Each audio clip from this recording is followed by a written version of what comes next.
the last topic of the mineral nutrition.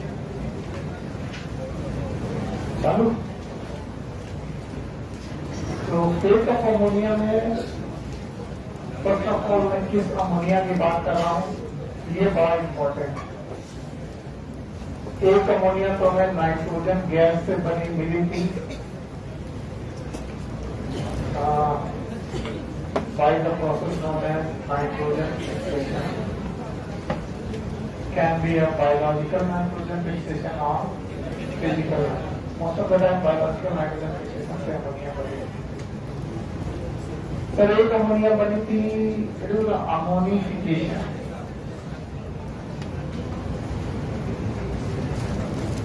Ammonification से बनने वाली अमोनिया जो थी वो ऑर्गेनिक प्लांट सब्सटेंस से बनी थी, ऑर्गेनिक प्लांट पार्ट से बनी थी।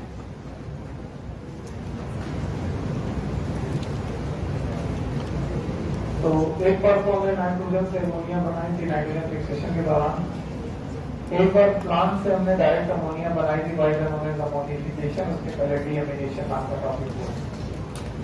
वैसे देखा जाए तो अमोनिया के बजाय अमोनियम सॉल्ट भी बने थे। अमोनियम सॉल्ट ये वेदरिंग से बन सकते हैं। किससे? Most of the time weathering से नाइट्राइट और नाइट्रेट बने थे। तो कई तरीके से मैंने अमोनिया आपके सामने रख दी। एक तो बना दी नाइट्रोजन फिक्सेशन से, वेदरिंग से, अमोनिफिकेशन।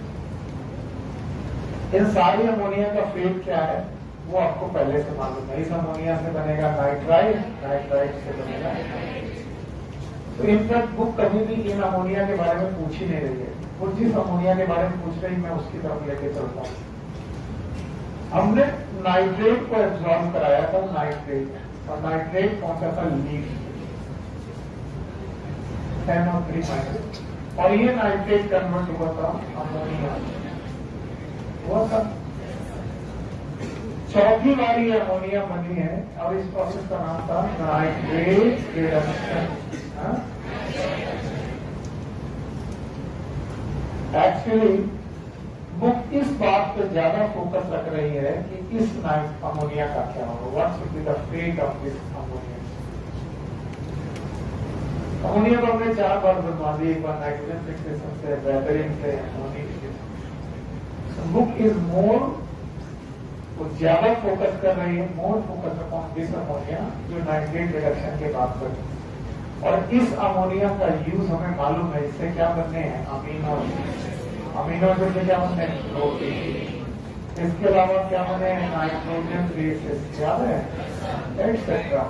तो कुल मिलाकर के अगर ये अमोनिया अमीनो एसिड बना रही है तो इस प्रोसेस का नाम है एसिमिलेशन। बोलो क्या नाम है?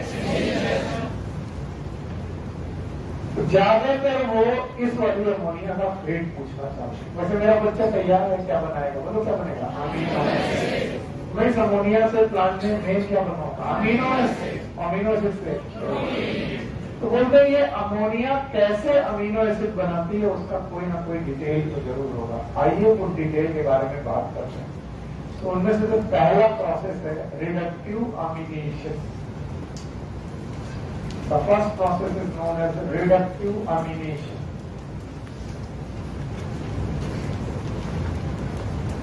मैं आपको पहले से बता दूं, यहाँ पर अमोनिया को यूज करके हम लोग अमीनो एसिड बनाते हैं, और इसका उल्टा प्रोसेस प्रोटीन से अमीनो एसिड बनाते हुए हम लोग पढ़ चुके हैं, that is known as deamination, but this is known as reductive अमीनेशन।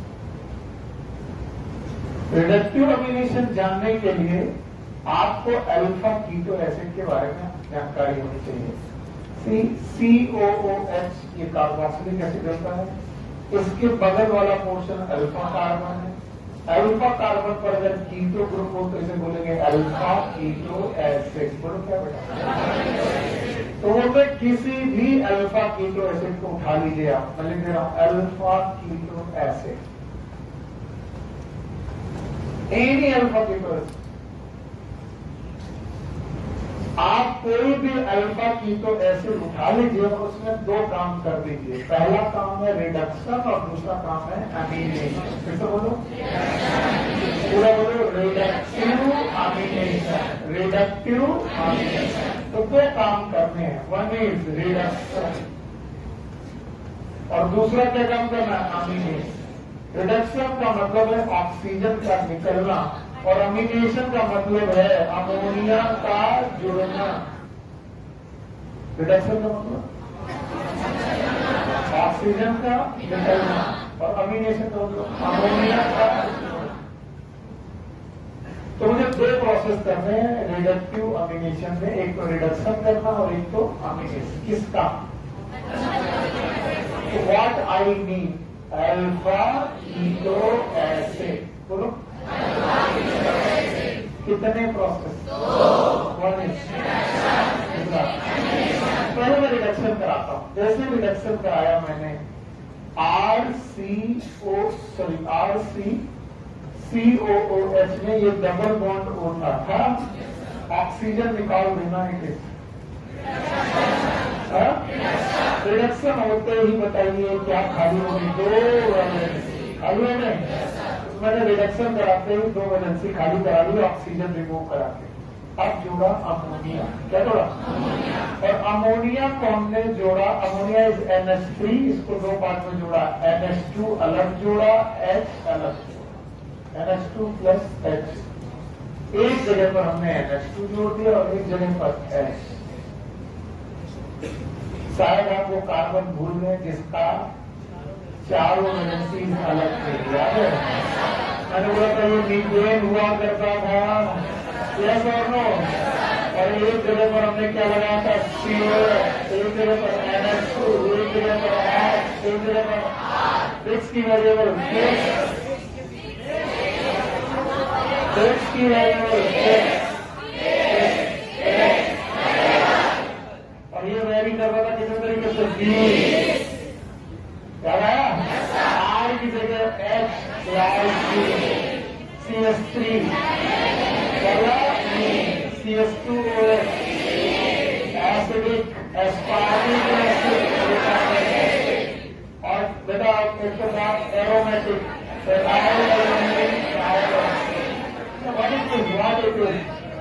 ये है क्या? ये क्या है? पता नहीं। Amino acid, amino acid. Sir आपने अमीनो से पिछली बार ऐसे दिखाया था, सर यहाँ पर NH2 लगाया था, यहाँ पर R लगाया था, कुछ वैल्यू बदलेगा? कुछ बच्चे बोलते हैं सर बार बार बता दी, पहले यहाँ NH2 लगा दिया, कुछ बदल गया। तो कैसे बना अमीनो एसिड? अरे क्या किया?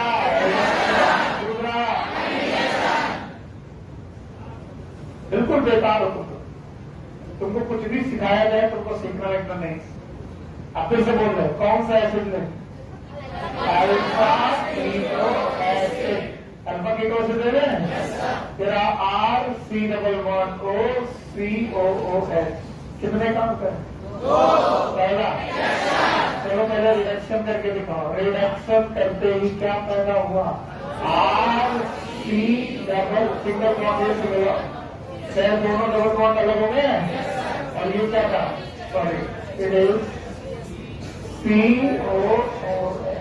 बताओ दोनों वैलेंसी खाली है। अब इनमें करो अमीनेशन। क्या करो? RCCOOH अमोनिया जोड़नी है, NH2 यहाँ, H यहाँ। बताइए क्या कितने काम करते हैं?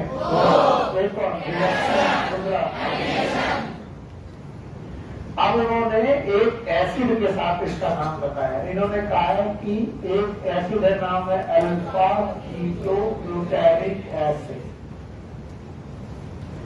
तो कोई बड़ी बात थोड़ी ना होगा कि अल्फा कीटो ग्लूटारिक एसिड। अब आप मान के चलो ये अल्फा कीटो एसिड है, 5 कार्बन का अल्फा कीटो एसिड है। कितने कार्बन का? 5 कार्बन का अल्फा कीटो एसिड है, यानी एसिड की अल्फा पोजीशन पे कौन सा ग्रुप है? कीटो ना। अल्फा कीटो ग्लूटारिक एसिड में 2 काम करने हैं। एक तो करना है रिडक्शन, बोलो ना, रिडक्शन कराएंगे NADH से, NADPH लिखा होगा आपको, पीएच लिखा के पीएच, NADPH ये रिड्यूसिंग एजेंट होते हैं, रिडक्शन करने वाले एजेंट, क्योंकि ये H+ डोनेट करते हैं। H डोनेट करने पर H यहाँ पहुंच जाएगा, H यहाँ पहुंचेगा तो ऑक्सीडेशन की रिडक्शन, ऑक्सीजन का निकालना, हाइड्रोजन का लेना, और साथ में हमें करना अमीनेशन, तो बेटा NH4+, ये क्या करेगा पता नहीं, ये क्या करेगा रिडक्शन, और ये अमीनेशन, बताओ पहला प्रोसेस रिडक्शन, दूसरा अमीनेशन, पक्का। और दोनों मिलकर के बेटा alpha keto glutarate dehydrogen, alpha keto glutarate glutamate, sorry it is alpha keto, नहीं एंजाइम का नाम अल्फा कीटो ग्लूटामेट डिहाइड्रोजिनेज नाम के एंजाइम की प्रेजेंस में काम करेंगे और एक प्रोडक्ट बनाएंगे, और उस प्रोडक्ट का नाम होगा ग्लूटामिक एसिड। बोलो मेरा नाम ग्लूटामिक एसिड। ग्लूटामिक एसिड आप जानते हो एक प्रकार का क्या है, अमीनो एसिड। तो बताइए ये कौन सा एसिड है, अल्फा कीटो एसिड, और ये क्या है अमीनो एसिड। तो बेटा अल्फा कीटो एसिड से अमीनो एसिड बनाने के लिए प्रोसेस में कितने स्टेप करते हैं, it is known as reductive amination.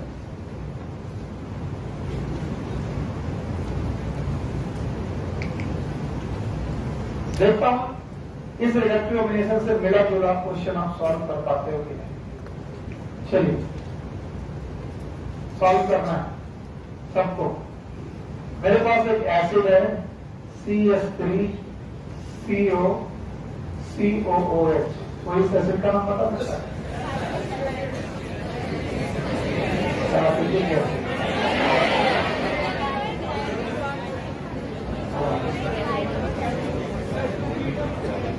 To propanoic acid, मतलब IUPAC का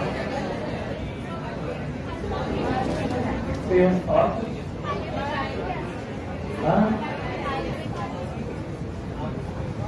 बिल्कुल सही है, इधर लैक्टिक एसिड H होना चाहिए, CH होना चाहिए। कहां पर C डबल बॉन्ड, यहां पर। एक मिनट भैया, केमिस्ट्री समझने दो हम भी। हाँ भाई, C डबल बॉन्ड OH जानकारी यहाँ पर, OH में CH होना चाहिए। यहाँ पर OH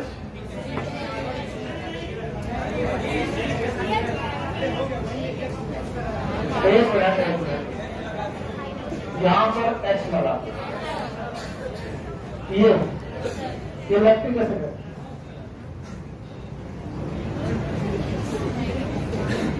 क्या नाम है आपका? पक्का है लैक्टिक एसिड 100%?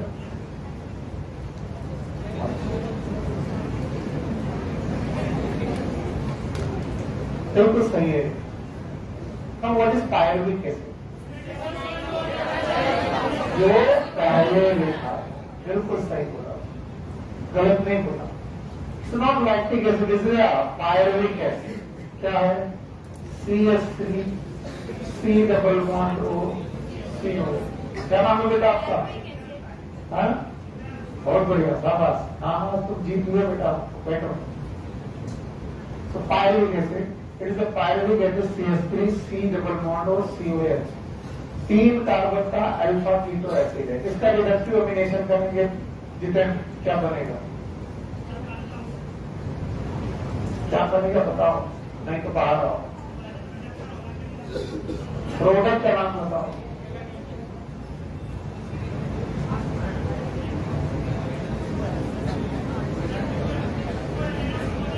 हाँ, 2 अमीनो को बना के बाहर। तो जानते हो, तो बता रहे हो IUPAC का कहाँ है। आओ आओ धन्य बाबू, अरे हम तुम्हारे बिना कैसे लग रहे हो।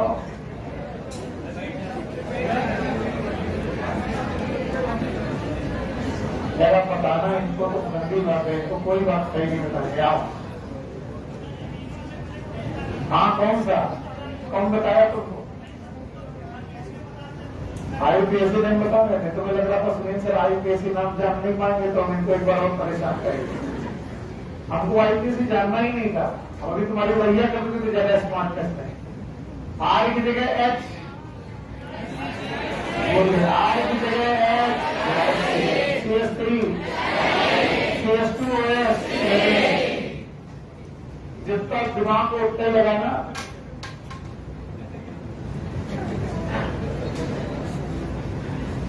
हाँ बताओ कितने प्रोसेस?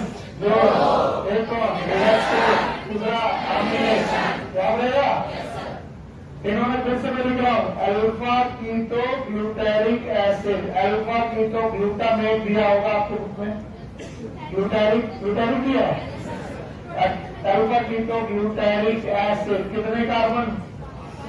पता नहीं, 5 कार्बन का एसिड है। साथ में क्या हो रहा? NADPH, what is NADPH? Reduction. क्या हो रहा? NH4+, what is NH4+? क्या रहेगा? अमीनेशन। नाम बताओ, ग्लूटामेट डिहाइड्रोजिनेस। किस बोलो?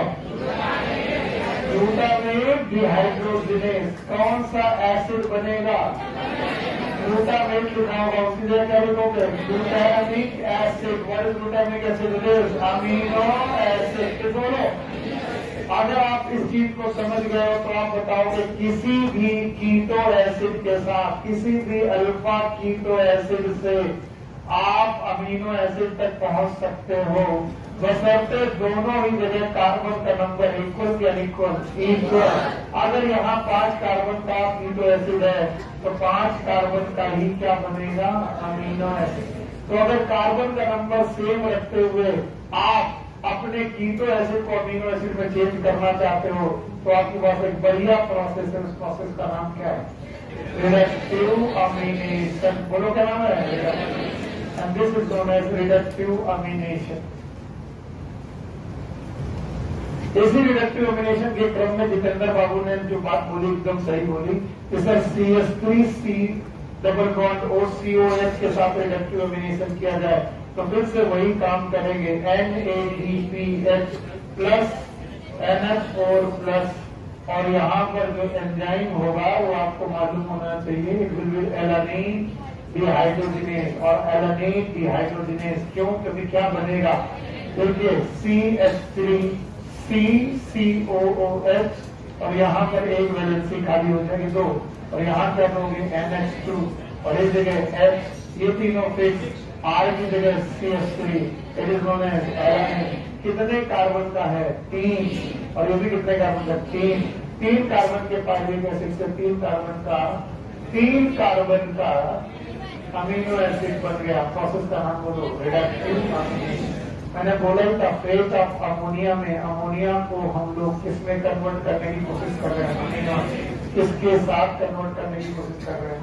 अल्फा कीटो एसिड के साथ।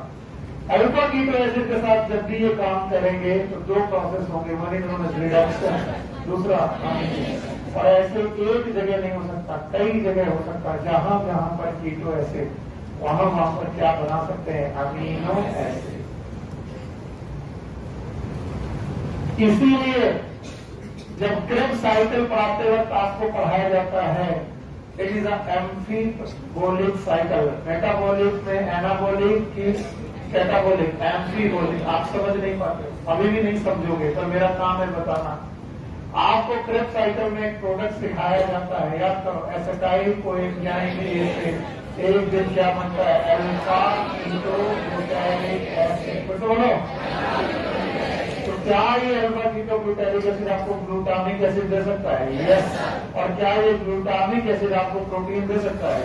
तो अगर ये कैटाबोलिज्म है तो ये क्या है? एनाबोलिज्म। हाँ, तो कैटाबोलिज्म और एनाबोलिज्म दोनों साथ चलें तो एम्फीबोलिक नहीं आया। और दोबारा भी जब वहां पूछेंगे क्लास में आना, रेस्पिरेशन पढ़ाते वक्त वाई रेस्पिरेटरी साइकिल और एम्फीबोलिक। वाई एम्फीबोलिक क्योंकि मैं कैटाबोलिज्म भी है, और कैटाबोलिज्म के दौरान 5 कार्बन का एक एसिड बना, नाम बताओ, अल्फा कीटोन्यूक्लिक एसिड। क्या उससे हम लोग अमीनो एसिड जा सकते हैं? कौन सा अमीनो एसिड? कितने कार्बन? 5। जब भी बेटा कीटो एसिड से अमीनो एसिड बनेगा कार्बन का नंबर सेम होगा। कई बार आप कार्बन का नंबर बदल सकते हैं अमीनो एसिड में। अमीनो एसिड में ध्यान से, अमीनो एसिड में कार्बन का नंबर बदल सकते हैं। उसके लिए आपके पास एक अलग प्रोसेस है, and that process is known as transamination। ये दूसरा प्रोसेस आपकी बुक में दिया गया है, ट्रांसएमिनेशन। अब की बार आप ट्रांसएमिनेशन में 2 कंपाउंड लेते हैं, ध्यान सुनना। एक कंपाउंड लेते हैं alpha keto acid, R C COOH, let's suppose it is R1। और दूसरा कंपाउंड आप लेते हैं amino acid, it is R2 COOH, it is H and it is NH2. And here we can trans the functional group or the alkyl group. यानी जहां R2 है वहां पर पहुंचा देते हैं R1, और जहां R1 है वहां क्या पहुंचाते हैं R2। तो बिल्कुल समझ में नहीं आ रहा, कोशिश करेंगे एग्जाम्पल के साथ। मान लीजिए R1 में 3 कार्बन है, कितने कार्बन है? 3। और R2 में बेटा 2 कार्बन है, कितने? तो बताओ यहाँ पर टोटल कार्बन कितने होंगे? 5। नहीं सर, 3 ये, 4 ये, 5। और यहाँ 2 3, बताइए ये कीटो एसिड है कि अमीनो एसिड? नहीं आया। अमीनो एसिड में कितने कार्बन? 4। अब बताओ कीटो एसिड में कितने? 5। तो हमारे पास एक कीटो एसिड है जिसमें 5 कार्बन है और अमीनो एसिड है 4 कार्बन के। मैं चाहता हूं मेरा अमीनो एसिड 5 कार्बन का हो जाए, बस मैं इतना चाहता हूं। मैंने इन दोनों के फंक्शनल ग्रुप को क्या किया? Trans. What is trans? Change. It is the exchangement of the functional group या फिर exchangement of the alkyl group. और एल्काइल ग्रुप का जैसे मैंने चेंज किया तो याद रखना हमारे पास आ गया R2, ये वाला R2 यहाँ पहुंचा, और R2 के साथ जो फंक्शनल ग्रुप जुड़ा इट इज C+O COOH। साथ में क्या बना? ध्यान सुनना, साथ में R1 पहुंचा हमारे पास, और R1 पहुंचा अमीनो एसिड ग्रुप वाले पोर्शन पे, it is CNH2 now H and COOH। अब जरा देख के बताइए R1 में कितने कार्बन थे? 2 है। और R2 में? तो अब इसमें कितने कार्बन होंगे? 2। और इसमें 3, 2 और 2, आज 4 कार्बन का क्या हो गया? Keto acid. और 5 कार्बन का क्या हो गया? नहीं ना? तो बताओ कार्बन नंबर फिक्स है कि चेंज करेंगे? अगर कार्बन नंबर सेम के साथ आपको अमीनो एसिड बनाना है तो क्या करोगे? रिएक्शन। और अगर कार्बन नंबर एक्सचेंज करने तो ट्रांसएमिनेशन। ट्रांसएमिनेशन के लिए जो एंजाइम होता है it is known as transaminase. बोलो कौन सा? It is transaminase. It is known as transaminase.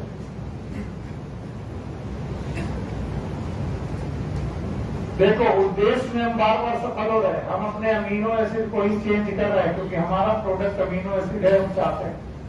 तो एक बार फिर से बोलो, फेट ऑफ अमोनिया में हम क्या बनाने आए हैं? अमोनिया से अमीनो एसिड। कितने प्रकार से बनाए? एक रिडक्टिव, दूसरा रिडक्टिव अमीनेशन में कितने प्रोसेस किए?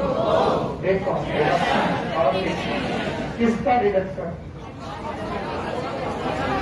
अल्फा कीटो एसिड का रिडक्शन और उसी का अमीनेशन। तो 2 प्रोसेस के अल्फा कीटो एसिड का reduction plus amination, it is known as reductive amination. बताओ carbon number fix, reductive amination में कार्बन नंबर बदलेंगे से। अगर 5 कार्बन का कीटो एसिड है, 5 कार्बन 4 कार्बन का 3 कार्बन का 2 कार्बन का 2 कार्बन का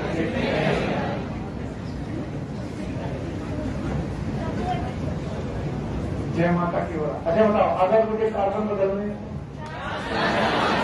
तो ट्रांसफॉर्मेशन में एक लेंगे कीटो एसिड, एक लेंगे कीटो एसिड के फंक्शनल ग्रुप में कीटो एसिड वाले आर को अमीनो एसिड में, अमीनो एसिड वाले आर को कीटो एसिड डाल देंगे और इस तरीके से क्या होगा, ट्रांसफॉर्मेशन हो गई। बात हो गई, क्या बात किया, खड़े हो।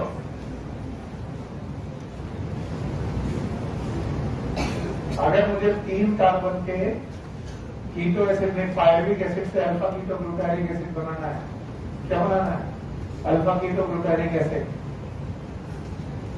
यानी ग्लूटामिक एसिड बनाना है, क्या बनाना है, ग्लूटामिक एसिड। अब बताओ, CH3 C double bond O, sorry that is CH3 C NH2 H COOH, okay. इससे मुझे अल्फा कीटो ग्लूटामिक, क्वेश्चन ही क्या ग्लूटामिक एसिड बनाना है। 2 प्रोसेस बताओ, सॉरी 1 प्रोसेस बताओ।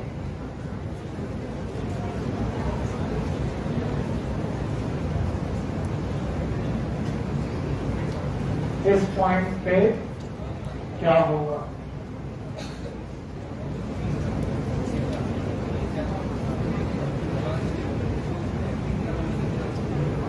ग्लूटामिक एसिड तो बेटा ये रहा प्रोडक्ट है,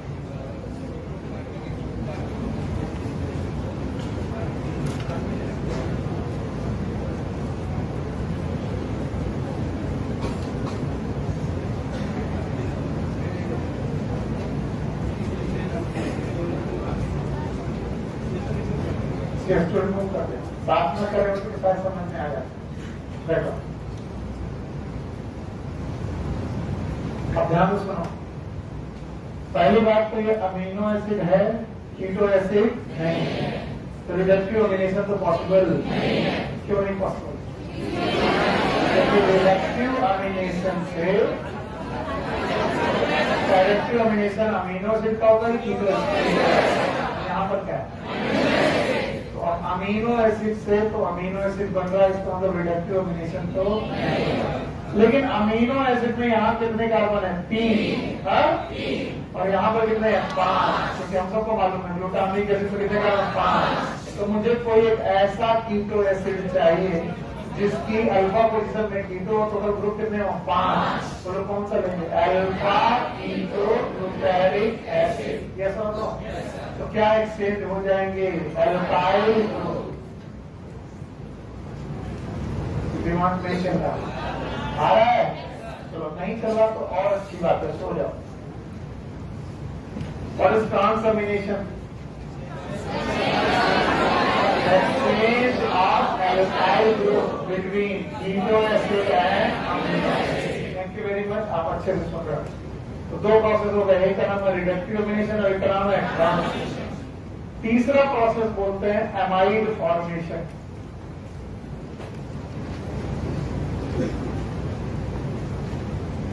amide formation, there are certain amino acid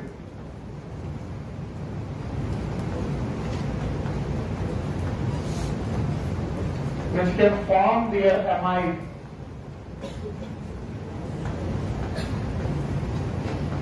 और वो अपना अमीनो एसिड कंडीशन भी मेंटेन रख सकते हैं। मैंने बोला था NH2 फिक्स रहना चाहिए, COH फिक्स रहना चाहिए, H फिक्स रहना चाहिए, इनमें कोई भी चेंज नहीं होना। बाकी R वेरी कर सकते हो, और R में आपको अमाइड ग्रुप पैदा करना है। अमाइड ग्रुप का मतलब होता है COH प्लस NH3, क्या जोड़ोगे, CONH2। बताओ ये अमाइड ग्रुप है, और अमाइड ग्रुप के लिए आपको COH के साथ अमोनिया जोड़नी पड़ेगी। पर मैंने कहा है इस COH को छू नहीं सकते, इस COH को, इसको छू नहीं सकते, इसको छू नहीं सकते। तो आर में क्या होना चाहिए? COH। और आर में COH केवल 2 जगह पर होता है, बोलो कहाँ? Aspartic acid. काफी लोग एस्पार्टिक एसिड याद है, और ग्लूटामिक एसिड। इसका मतलब 2 लोग हैं जो बेटा 2 अमीनो एसिड ऐसे हैं जो अपने अमाइड बना सकते हैं, याद है? और इनमें से एक कौन है? एस्पार्टिक एसिड और एक ग्लूटामिक। बताओ एस्पार्टिक एसिड अमाइड किस में बनाएगा? आर वाले COH में, किस वाले? आर वाले में। एस्पार्टिक एसिड के अमाइड का नाम मैंने पहले पढ़ा था, एस्पराजीन। कैसे बोलो? और ग्लूटामिक एसिड वाले के ग्लूटामिन। बताओ ग्लूटामिन और एस्पराजीन में पर मोल ऑफ द ग्लूटामिन और पर मोल ऑफ एस्पराजीन में एक अमोनिया की 2 अमोनिया, 2, एक अमाइड वाली अमोनिया और एक अमीनो एसिड। तो जब अमीनो एसिड केवल अमोनिया रखते हैं तो कितनी मोल? 1। और जब अमाइड रखते हैं तो 1 मोल में कितनी मोल अमोनिया? 2। तो विच है better ammonia content? Amino acid और अमाइड। ये क्वेश्चन कई बार पूछा है डिफरेंट कोचिंग में कि बोला अमीनो एसिड से ज्यादा, यस, अमीनो एसिड से ज्यादा अमोनिया किसके पास है? अमाइड। अमाइड के पास। बोलते हैं इससे ज्यादा अगर अमोनिया चाहिए तो ये सोयाबीन के नोड्यूल में चाहिए। सोयाबीन का जो नोड्यूल है वो अमोनिया को क्रिस्टल फॉर्म में लेके जाता है, और the crystal form of ammonia is known as ureides. बोलो क्या ना? इनका नाइट्रोजन और कार्बन रेशियो मिनिमम की मैक्सिमम है N/C रेशियो का nucleus cytoplasm, nitrogen and carbon. बताओ मिनिमम की मैक्सिमम। सबसे ज्यादा नाइट्रोजन किसमें होगी? यूरिन। तो अगर मैं बनाऊं तो कैसे बनाऊं? सबसे कम अमीनो एसिड, अमीनो एसिड से ज्यादा, सॉरी सबसे ज्यादा किसमें? यूरिन। यूरिन से जब कम अमाइड, और अमाइड से कम। So here is the last portion जो मैंने चिल्ला के नहीं पढ़ाया, और इस वजह से कुछ लोगों को बिल्कुल समझ में नहीं आया, है ना? ये आदत सी हो गई है तुम्हारी चिल्ला के पढ़ने की, मेरी भी चिल्लाने की। अगर मैं पूछ लूं आखिरी टॉपिक तो मैंने पढ़ाया क्या? आखिरी टॉपिक मैंने क्या पढ़ाया? Fate of ammonia. जवाब चाहिए मुझे, बिना देखे चाहिए। फेट ऑफ अमोनिया पढ़ा? अमोनिया तो 4 तरीके से बन रही है। एक तो बना रही है वेदरिक से अमोनियम है, एक नाइट्रोजन से, एक अमीनो एसिड और एक रिडक्टिव नाइट्रेट रिडक्शन। बताओ मैं किस अमोनिया पर? नाइट्रेट रिडक्शन वाली जो अमोनिया आई वो पौधे में क्या बनाएगी? Amino acid. तो मेरा फोकस ये है कि अमोनिया क्या बना दे? Amino acid. और ये बनाने के लिए मैंने आपको बहुत तरीके सिखाए, कम से कम 4 के बताए। तो पहला चीज सोच के बताइएगा, क्योंकि अपनी बार मैंने चिल्लाया नहीं। रिडक्टिव रिलेशन यहाँ पे नाम नहीं बताया कि 2 चीजें, रिडक्टिव रिलेशन किसी का भी हो जाएगा। किसका? अल्फा कीटो एसिड का। अल्फा कीटो एसिड में 2 कॉन्टिन्यूअस प्रोसेस करने हैं, एक रिडक्शन, रिडक्शन के लिए क्या लेना है? NADH, और अमीनो एसिड के लिए याद रहेगा? ठीक है, आगे चले। क्या रिडक्टिव ऑर्गेनाइजेशन का कोई एग्जाम्पल याद है? अल्फा कीटो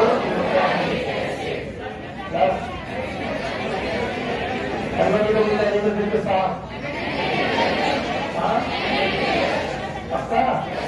और उसके बाद ट्रांसअमीनेशन याद है? ट्रांसअमीनेशन में अमीनो एसिड जैसे कीटोसिटी दोनों, और दोनों के R एक्सक्लूड करते हैं। इसके बाद अमाइड फॉर्मेशन याद है? अमाइड में अमोनिया का नंबर कम की ज्यादा, और उसके बाद यूरिन याद है? यूरिन में मिनिमम की maximum.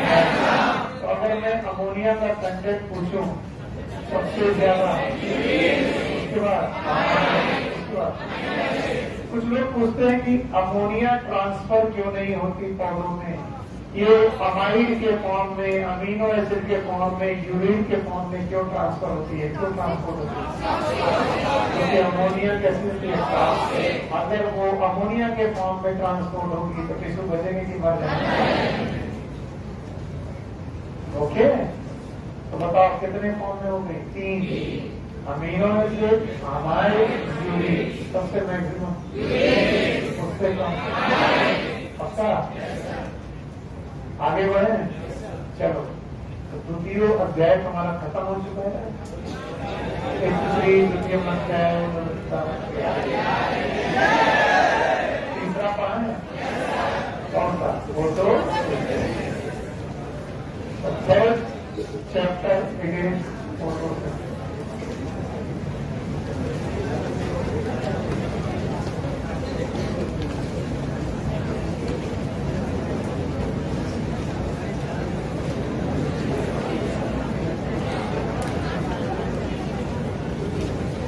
Examination point of view से most important topic of the plant physiology.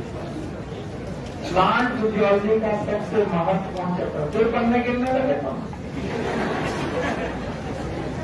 जैसे ट्रांसपोर्टेशन खत्म हुआ, इंजन न्यूट्रिशन खत्म हुआ, वैसे इसको भी हम लोग चपड़ लेंगे। कितने बड़े बड़े चैप्टर खत्म कर दिए हम लोगों ने।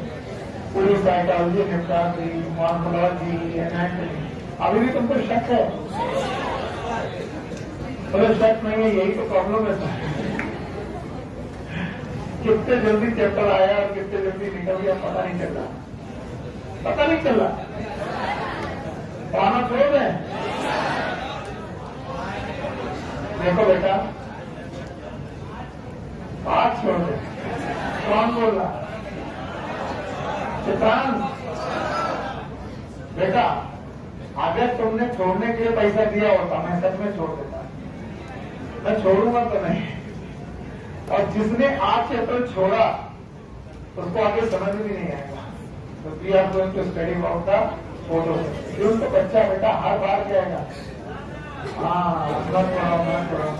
आप लोगों को समझाना है, नहीं बेटा नहीं पढ़ोगे तो सेलेक्ट नहीं होंगे तो दादा नगर की बिस्किट फैक्ट्री में काम करना पड़ेगा।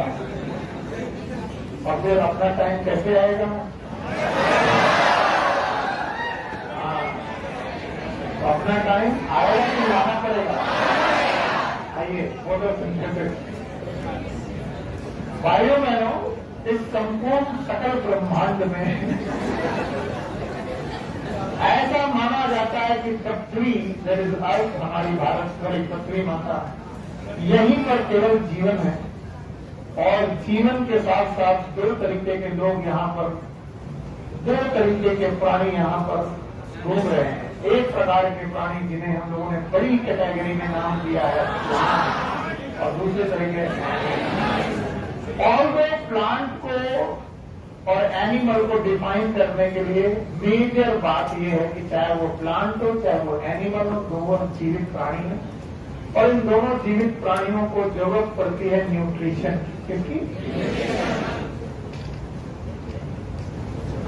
नरिशमेंट की। अगर इन्हें न्यूट्रिशन नहीं मिलेगा तो ये मर जाएंगे। अरे भाई,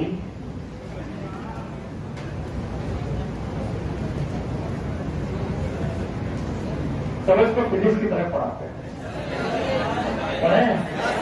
आप तरीका ही बदल देते हैं। नहीं क्या, अब पढ़ना पड़ेगा। लिखना मत, वरना बर्बाद होने से कोई रोक नहीं पाएगा। बोलते बॉडी एक सिस्टम है, बोलते छोड़ो, बॉडी इज अ सिस्टम। और ये थर्मोडायनामिक सिस्टम है। ध्यान से सुनो, मैं तुम्हारे अंदर इंटरेस्ट दिलाने की कोशिश कर रहा हूँ ताकि तुम्हें फोटोसिंथेसिस में मजा आए। और मैं कतई अपना ज्ञान नहीं फैल रहा हूँ, क्योंकि तो ये सब तुम बोलते हो मेरे निकलने के बाद। तो बॉडी एक सिस्टम है और इसमें थर्मोडायनामिक्स के 4 लॉ पॉसिबल है। 4 लॉ, 4 के 3? हाँ, कोई बोला 3। 4 लॉ है। एक 0 law, 0, first law, second law. Total कितने लॉ? 4 याद है सबको? फिजिक्स पढ़ते पढ़ते बुढ़ा गए। It is a thermal equilibrium, A B के साथ, बी सी के साथ, तो सी ए के साथ। हमको कोई लेना देना नहीं। हमको इतना बताया गया कि एनर्जी ऐसे मेरा मन कर रहा था, एनर्जी को ना तो क्रिएट कर सकते हैं ना। देखो मैं बहुत दिन बाद नया तरीका ट्राई कर रहा हूं, आप ध्यान सुनते रहिएगा। एनर्जी ना तो क्रिएट की जा सकती है ना तो डिस्ट्रॉय की जा सकती है। बोलते एनर्जी का या तो ट्रांसफर होता है, ट्रांसफर, और या तो एनर्जी ट्रांसफॉर्म होती है। दोनों में अंतर है। ट्रांसफर एक जगह से दूसरी जगह जाना, ट्रांसफॉर्म एक रूप से दूसरा रूप बदलना। Chemical energy can be converted to electrical, electrical can be mechanical. तो या तो एनर्जी का क्या होता है? जवाब दो। या तो एनर्जी ना तो ट्रांसफर, या तो।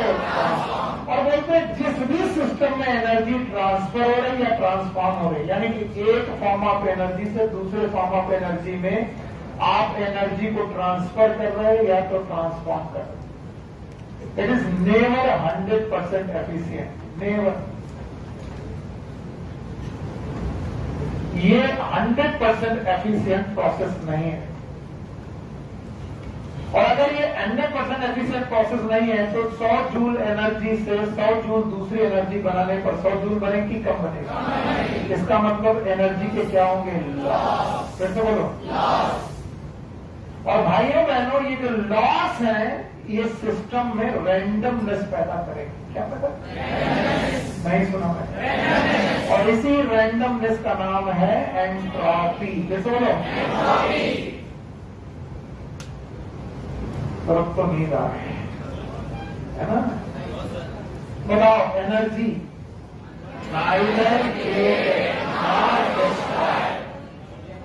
क्या एनर्जी का ट्रांसफर कर सकते हैं, ट्रांसफॉर्म कर सकते हैं? और ये 100% एफिशिएंट प्रोसेस है। एनर्जी ट्रांसफर और ट्रांसफॉर्म करने पर लॉस होगा। लॉस से क्या बढ़ेगी? एंट्रोपी। और बोलते हैं एंट्रोपी जितना बढ़ेगी सिस्टम क्रैश होने के चांसेस उतना ज्यादा। जिस सिस्टम में भी ये काम चल रहा है उस सिस्टम का क्रैश होने के चांसेस कब ज्यादा? एंट्रोपी बढ़ेगी। तो बोलते हैं इस एंट्रोपी को बढ़ने से रोकने के लिए हमको देनी पड़ती है फ्री एनर्जी। नाम सुनो, it is known as Gibbs, free energy. वो एंट्रोपी को बढ़ाती ही घटाते हैं। नाउ द ह्यूमन बॉडी और द प्लांट बॉडी और द ऑर्गेनिज्म बॉडी। मैंने प्लांट बॉडी और ह्यूमन बॉडी नहीं बोला, क्या बोला? ऑर्गेनिज्म। ये प्लांट भी हो सकता है, ये एनिमल भी हो सकता है, कुछ भी हो सकता है। एक सिस्टम है, ऑर्गेनिज्म इज अ सिस्टम। भाइयों बहनों मेरी बात सुनते जाओ वरना टॉपिक यहीं फर्स्ट हो जाएगा, बेकार हो जाएगा। और इस सिस्टम में चल रही है मेटाबॉलिज्म। क्या चल रही है? और मेटाबॉलिज्म वही रिएक्शन है जो एक जगह से दूसरी जगह एनर्जी पहुंचाने के काम कर रहे हैं, या तो ट्रांसफर या तो ट्रांसफर। और इन मेटाबॉलिज्म की वजह से क्या पैदा हो रही है? रैंडमनेस। कैसे बोलो? और ये रैंडमनेस कहाँ पैदा हो रही है? बॉडी। कैसे बोलो? पता, बॉडी के बचने के चांसेस हैं क्रैश। याद रखना, जितनी ज्यादा रैंडमनेस पैदा होगी एंट्रोपी बढ़ेगी, और एंट्रोपी बढ़ने से बताओ सिस्टम क्रैश होगा। सिस्टम क्रैश का मतलब क्या होगा? डेथ। अरे बॉडी क्रैश क्या हो गई? तो बताओ, डेथ से बचना है? बचना है। डेथ से बचना है? रैंडमनेस कम करनी पड़ेगी। फ्री एनर्जी लगानी पड़ेगी। यस। और फ्री एनर्जी कहाँ से आएगी? फूड। कहाँ से? नहीं आया? तो जो हम खाना खाते हैं क्या ये हमारी बॉडी में फ्री एनर्जी पैदा करता है? रैंडमनेस, ताकि हमारा सिस्टम जिंदा है। इसी फूड का बॉडी में जाना, it is known as nutrition. जैसे बोलो, और ये न्यूट्रिशन दो प्रकार का, कुछ लोग अपना खाना खुद बना लेते हैं और कुछ लोग बनाया खाते हैं। ये और नो, तो न्यूट्रिशन कितने प्रकार का? जो अपना खाना खुद बनाए, जो दूसरे का बना खाना है। तो बताओ दुनिया में कितने प्रकार का न्यूट्रिशन? वन इज, दूसरा तो बिल्कुल समझ नहीं आया। तो क्या न्यूट्रिशन के दौरान हमने सीखा कि दो तरीके से खाना है? वन इज, दूसरा सब्जी। खड़ी हो, खाना घर में कौन बनाता है? मम्मा। तो मम्मा क्या हो गए? अब तुम बना पाती हो? नहीं, हे भगवान है। तो बच्चों, now I am going to start chapter. अभी तक मैं तुम्हारा ब्रेन धीरे धीरे रिलैक्स कर रहा था, क्योंकि एक चैप्टर से दूसरे चैप्टर के बीच में आते वक्त आप ज्यादा सहज नहीं होते हो। तो मैंने जानबूझ के 10 मिनट बर्बाद किए। क्या किए? क्योंकि क्वेश्चन पॉइंट ऑफ व्यू से वो यूजफुल का यूजलेस। ज्यादातर टीचर यही करते हैं आपके साथ, आपको मजा दिलाने के चक्कर में बहुत सारी यूजलेस बातें करते हैं। मैं भी कर सकता हूँ, पर कोर्स खत्म होगा कि नहीं? यूजफुल बातें। तस्वीर ने कहा कि सर दुनिया में न्यूट्रिशन दो प्रकार का, मैंने मान लिया। तुम किसी ने भी तस्वीर को कुछ बताया तो फिर मम्मी का समय है। और किसने बोला कि न्यूट्रिशन दो प्रकार का? सर एक वो लोग जो ऑटोट्रॉफिक हैं। कैसे हैं? ट्रॉफिक का मतलब नरिशमेंट, ऑटो मतलब सेल्फ, और दूसरे वो जो हेट्रोट्रॉफिक हैं, जो अपना खाना खुद बना लें। ऑटोट्रॉफिक जो ना बना पाए। मैंने तस्वीर से पूछा खाना घर में कौन बनाता है? बोला मम्मी है ऑटोट्रॉफिक और तस्वीर है हेट्रोट्रॉफिक। सही थी गलत? बिकॉज घर में खाना बनाना नहीं है, घर में खाना पकाना है।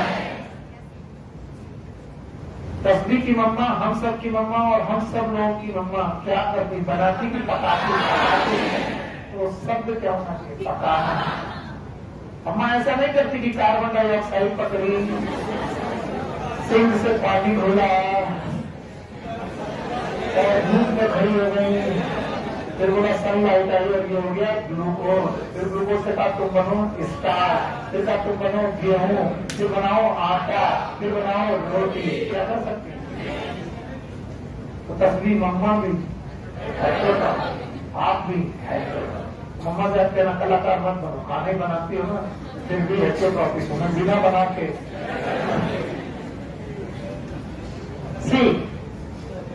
इसीलिए न्यूट्रिशन पढ़ाते में मुझे सबसे ज्यादा मुसीबत आती है, क्योंकि मैं क्वेश्चन लगभग हर साल पूछता हूँ किसी न किसी बच्चे से, और लगभग हर साल इसका जवाब वही आता है जो तस्वीर ने दिया। क्या?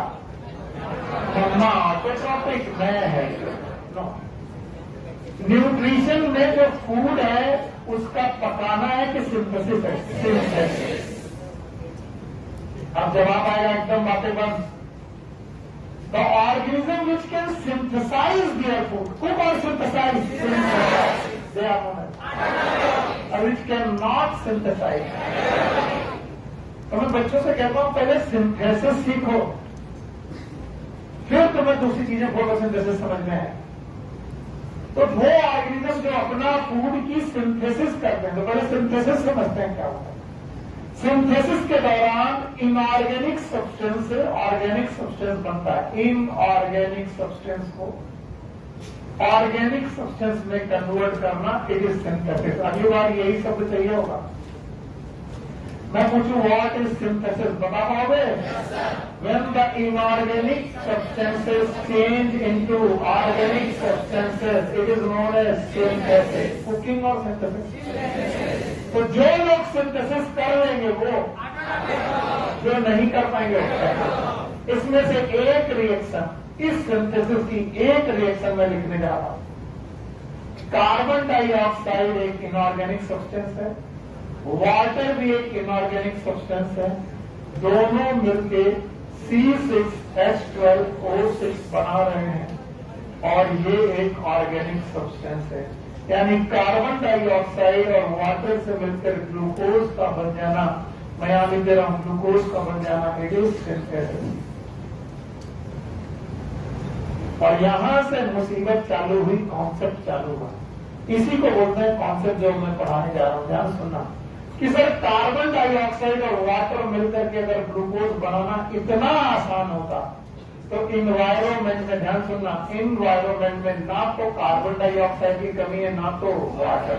हम इतना पोल्यूशन कर करके कार्बन डाइऑक्साइड पैदा कर रहे हैं और जिस दिन रेन होती बरसती उस दिन तुम मुंह बना के खड़े हो जाते, आओ ग्लूकोज बरसता ऐसा कल देखेंगे बरसेगा नहीं बरसेगा। क्यों नहीं बरसेगा?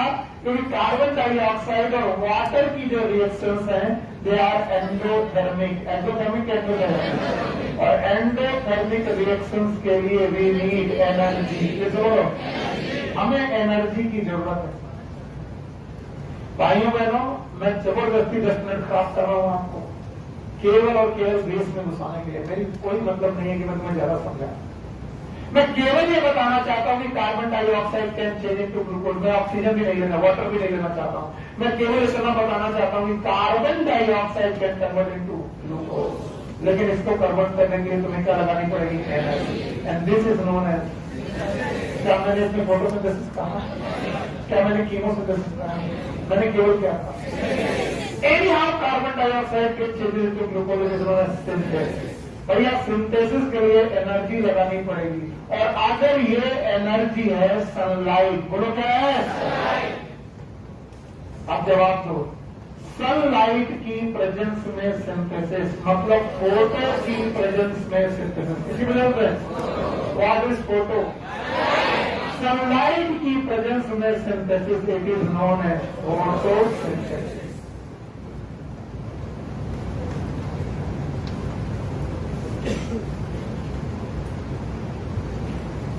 I want to convert my carbon dioxide into glucose in presence of sunlight. That's it. Why it is known as photosynthesis? Because synthesis का मतलब है inorganic से ऑर्गेनिक बन रहा, लेकिन किसी वजह से sunlight, and that's why it is known as photosynthesis. That's it. पर क्या कभी कभी कार्बन डाइऑक्साइड से ग्लूकोज या दूसरे organic substance, not always glucose, क्या दूसरे ऑर्गेनिक सब्सटेंस केमिकल एनर्जी से भी बन सकते हैं? किस एनर्जी का यूज करके? अब केमिकल एनर्जी का यूज करके अगर ये काम होने लगा तो बताओ, फोटो की chemo. Now this synthesis is known as chemosynthesis. Sir यही मुश्किल हो गया, फिर से बताइए, नहीं समझ गया। In the formation of food, organic, inorganic, organic from inorganic by the use of sunlight, it is photosynthesis. By the use of chemical energy, it is chemosynthesis. और चाहे फोटोसिंथेसिस हो चाहे कीमोसिंथेसिस हो, बंदे अपना खाना खुद बना रहे हैं। और अगर खुद बना रहे हैं तो ऑटोट्रॉफ के हेटरोट्रॉफ, तो ऑटोट्रॉफ कितने बना रहे? नंबर 1। दूसरा, कल मैंने आपको एक रिएक्शन पढ़ाई थी, किसी को याद है? अमोनिया से बनाना नाइट्राइट और नाइट्राइट से नाइट्रेट। क्या इनसे एनर्जी निकलती थी? एनर्जी का नाम केमिकल एनर्जी। बोलो। और इसी केमिकल एनर्जी को यूज करके नाइट्रोसोमोनास, अपना खाना बनाते थे, इनऑर्गेनिक चीजों को ऑर्गेनिक में कन्वर्ट करते थे इन presence of sunlight, in presence of chemical energy. This is the photosynthesis, this is the chemosynthesis. नहीं आ रहा? नहीं आ रहा? बताओ, नाइट्रोसोमोनास, नाइट्रोफोकस, नाइट्रोबैक्टर फोटोसिंथेसिस करते थे?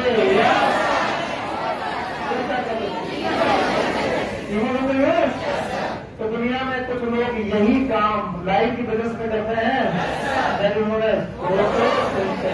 बोलते हैं फोटोसिंथेसिस करना इतना आसान होता, तो सनलाइट दुनिया में बहुत है। सर एक दिन सर बारिश हो रही थी, मैंने देखा कार्बन डाइऑक्साइड में खूब पोल्यूशन था और थोड़ी थोड़ी धूप निकल आई। सर धूप निकलते ही उस दिन तो पक्का मुंह फैला के खड़ा होने पर क्या मिलेगा? पॉसिबल और इम्पॉसिबल? क्योंकि मेरा कहीं अगला क्वेश्चन होता, सर बताइए किसी दिन सर सनलाइट निकली हो, और कभी कभी ऐसा होगा सर धूप में बारिश हो रही होती है तो सनलाइट हो गई सर, और उसके बाद सर कार्बन डाइऑक्साइड हो गया, पानी भी बरस रहा, तो सर उस दिन तो पक्का ग्लूकोज बरसे नहीं, because this is a normal chemical reaction और मेटाबॉलिज्म। नहीं सुना? और मेटाबॉलिक जितनी भी रिएक्शन होती है सेल में, कॉमन सेल। अब मेरा का दिमाग खत्म, बोले हमारे पास सेल है। बारिश के दौरान धूप में सेल दिखाने पर कार्बन डाइऑक्साइड घुसेगी, पानी बरस रहा है, फिर मेरे पास 70 to 90% वाटर है ही है, और उसी दौरान से मेरे पास सेल के अंदर फोटोसिंथेसिस हो जाएगी। नो, बोले ऑल सेल की हैविंग क्लोरोप्लास्ट। तो क्लोरोप्लास्ट जिनके पास होगा वही फोटोसिंथेसिस करेंगे। क्लोरोप्लास्ट में क्या प्रेजेंट होगी? क्लोरोफिल। और क्लोरोफिल रखने वाले लोग हरे हरे की लाल लाल। दुनिया में जितने हरे हरे पौधे हैं वो क्या करेंगे? Now the photosynthesis equation is, मैं बैलेंस किए बिना लिख रहा हूं, carbon dioxide water in presence of sunlight, बोलो in presence of sunlight and chlorophyll and will form C6H12O6। क्या निकलेगी? ऑक्सीजन। मैंने बैलेंस नहीं किया, लेकिन क्या यही फोटोसिंथेसिस है? Yes. Now what is photosynthesis? बड़ी दूर से लेके आए, what is photosynthesis?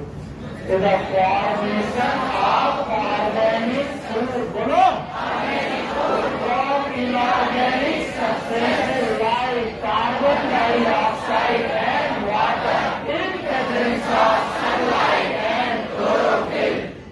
That is known as photosynthesis. दुनिया में सब लोग कर पाएंगे, केवल कौन करेगा? सारे प्लांट की ग्रीन प्लांट। और अभी अभी सर ने पढ़ाया है इकोसिस्टम में, the green plant are producer. तो बताओ, प्रोड्यूसर अपना खाना खुद बनाते हैं, यस और नो? तो बताइए ऑटो की हेट्रो, और ऑटो का मतलब ऑटो ट्रॉफिक। सर को बोलो, सर आप ही ने बोला था ऑटो, हम तो मुझे तो बस ऑटो ट्रॉफिक है। इसके अलावा इस दुनिया में जितने लोग भी हैं वो है कंज्यूमर। बोलोगे ना? मतलब पौधे खाने वाले, वो एनिमल जो प्लांट को खाए कंज्यूमर होगा, वो एनिमल जो दूसरे एनिमल को खाए कंज्यूमर। कंज्यूमर बहुत प्रकार के हैं, मैं वो इकोसिस्टम में पढ़ा दूंगा। तो एक कौन? प्रोड्यूसर, और एक कौन? कंज्यूमर। बोलते प्रोड्यूसर अपना खाना किस प्रोसेस से लेते हैं? फोटोसिंथेसिस। बोलो, फोटोसिंथेसिस ना होती तो इस दुनिया में एक प्रोड्यूसर के पास खाना होता। और कंज्यूमर कहते हैं हमको फोटोसिंथेसिस से मतलब, हमको तो प्लांट खा लेना है, और दूसरे कंज्यूमर बोल रहे हम दूसरे एनिमल को खा लेंगे। बताओ, कंज्यूमर कह रहे हमको फोटोसिंथेसिस करने की जरूरत, तो हमारा खाना फोटोसिंथेसिस से नहीं आता। वो तो पागल हो गए हो क्या? तुम्हारा खाना किससे आएगा? फोटोसिंथेसिस से। डायरेक्ट की इनडायरेक्ट? पौधे डायरेक्ट। पौधे ना होते तो हर्बीवोरस ना होते तो कार्निवोरस होते, और carnivorous herbivorous they are animal. तो मैं बोलूं पौधे ना होते तो एनिमल। तो बताओ, एनिमल का खाना भी अल्टीमेटली पौधों पर डिपेंड है, और पौधों का खाना फोटोसिंथेसिस। तो बुक लिखती है photosynthesis is a physico chemical reaction. इसमें फिजिक्स भी लगती है, दैट इज सनलाइट, और केमिकल रिएक्शन भी है, it is known as physico chemical reaction. Photosynthesis एक फिजिको केमिकल रिएक्शन है या फिजियो केमिकल रिएक्शन है विच प्रोड्यूस फूड। क्या प्रोड्यूस करती है? Food. And the ultimate source of all food upon earth, ultimate source of all food upon earth, it is photosynthesis. Earth में food का ultimate source है photosynthesis. अगर photosynthesis ना होती तो इस दुनिया में फूड बनता कि नहीं बनता? अब आप प्लांट के लिए फूड, फोटोसिंथेसिस, एनिमल के लिए फोटोसिंथेसिस, डायरेक्ट कि इनडायरेक्ट। इस दुनिया में जितना खाना है उसका डायरेक्ट और इनडायरेक्ट सोर्स हटा दें। भाई नहीं समझ में आया? किसी ने कहा कि सर हम पौधे नहीं खाएंगे, मुर्गे खा लेंगे। तो का मुर्गा क्या खाएगा? और आजकल मुर्गे खाना मत, कौन सा फ्लू है? स्वाइन नहीं, स्वाइन मतलब होता है सुअर। सुअर को जब फ्लू होता है तो स्वाइन, और मुर्गी को तो जब आदमी को तो कोरोना।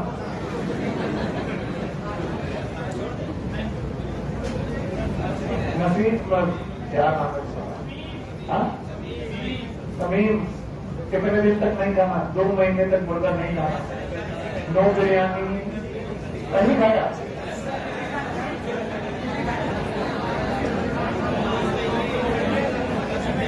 बच्चों कुछ दिन हरी भरी साग सब्जी पे अपना जीवन बिता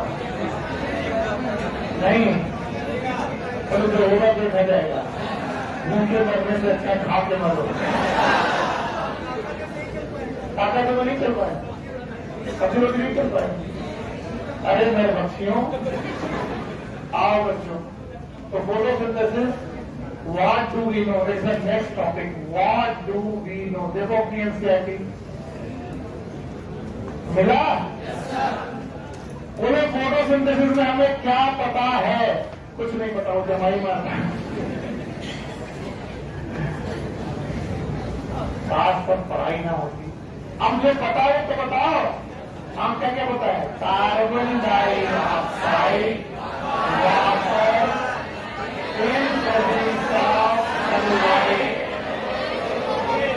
और ये सब आपस में जुड़ते हैं तो क्या बनता है? C6H12O6। क्या इसे पूर्ण बोले? साथ में ऑक्सीजन निकलती है। कितना बोल दिया, बहुत बहुत धन्यवाद। बोलते हैं फोटोसिंथेसिस में 4 चीजों का यूज है। अब इसको भी बोलने में दिक्कत होगी। एक और CO2, एक और वाटर, एक और सनलाइट, और एक और वो बोलते हैं तुम्हें कैसे मालूम किए है? What is the evidence? कैसे प्रूव कर सकते हो कि पौधे कार्बन डाइऑक्साइड, वाटर, सनलाइट और क्लोरोफिल को यूज करके फोटोसिंथेसिस करते हैं? बोलते हैं इसको प्रूव करने के लिए भी है सर्टेन एक्सपेरिमेंट, छोटे छोटे एक्सपेरिमेंट है, करें। व्हाट डू वी नो में क्या क्या लिखा है? यही लिखा है। इसमें कौन कौन से एक्सपेरिमेंट है? मैं इन एक्सपेरिमेंट का नाम दे रहा हूं, बुक में हो सकता है इस नाम से ना हो। पहला एक्सपेरिमेंट है वेरीगेटेड लीफ एक्सपेरिमेंट। प्लीज सुधर के बैठ जाइए, वरना अब चक्कर आपके हाथ से निकल जाएगा। बहुत देर हो गई। अब अगर आप चेते नहीं तो गए काम से। अब आपके हाथ से चीजें निकल जाएंगी। मैं फिर से बोल रहा हूँ, पहला एक्सपेरिमेंट वेरीगेटेड लीफ एक्सपेरिमेंट। इस नाम का एक्सपेरिमेंट कोई है नहीं, पर मैंने पैराग्राफ से उठा करके इसे अपने मन से लिखा है, तो आप इसे ऐसे याद कर लीजिए, काम बन जाएगा। पहली बात तो व्हाट इज लीफ वेरीगेशन? वेरीगेशन का मतलब है बेटा ऐसी लीफ जिसमें क्लोरोफिलस के साथ साथ नॉन क्लोरोफिलस पैच हो, यानी पत्ती पूरी हरी ना हो, कुछ जगह हरी हो और कुछ जगह पर पीली हो, या फिर बिना कलर की हो। जिस जगह पर पीली सॉरी हरी नहीं होगी वो क्लोरोफिलस की बात हो, बाकी सब जगह ग्रीन, एक जगह पर नॉन ग्रीन, ऐसी लीफ का नाम है वेरीगेशन। और जिस जगह वेरीगेशन होगा वहां पर क्लोरोफिल होगी कि नहीं होगी? हमने ऐसी लीफ के प्लांट में यानी प्लांट में सब कुछ प्रोवाइड किया। अब क्या क्या प्रोवाइड किया? ध्यान से। हमने इसे वाटर दिया क्योंकि वाटर इसे जरूरी था। एनवायरमेंट से इसने CO2 ली क्योंकि इसे CO2 एनवायरमेंट से ही लेनी थी। याद रखना, एनवायरमेंट से इसे सनलाइट भी मिली। याद करो कितनी चीजों की जरूरत है? 4। चारों मिल गई? बोलो क्या मिला? Water, CO2, sunlight. और पत्ती में क्लोरोफिल तो है ही। अब पत्ती में जिस जगह पर क्लोरोफिल नहीं थी उस जगह पर स्टार्च नहीं बना, और जिस जगह पर क्लोरोफिल थी वहां पर स्टार्च बना। ये स्टार्च बना होगा ग्लूकोज से, किससे? ग्लूकोज से। और ग्लूकोज बना होगा तो यहाँ पर ये रिएक्शन हुई होगी, बोलो कौन? CO2 H2O C6 H12 O6, साथ में क्या निकली होगी? ऑक्सीजन। अगर यहाँ स्टार्च बना तो क्यों बना? क्योंकि ये जगह कैसी थी? ग्रीन। और यहाँ स्टार्च नहीं बना तो क्यों नहीं बना? क्योंकि ये जगह थी ग्रीन की नॉन ग्रीन। इससे पता चलता है कि पत्ती का वो जगह जहां पर ग्रीन नहीं है वहां फोटोसिंथेसिस है, जो ग्रीन है वहां पर फोटोसिंथेसिस होगा।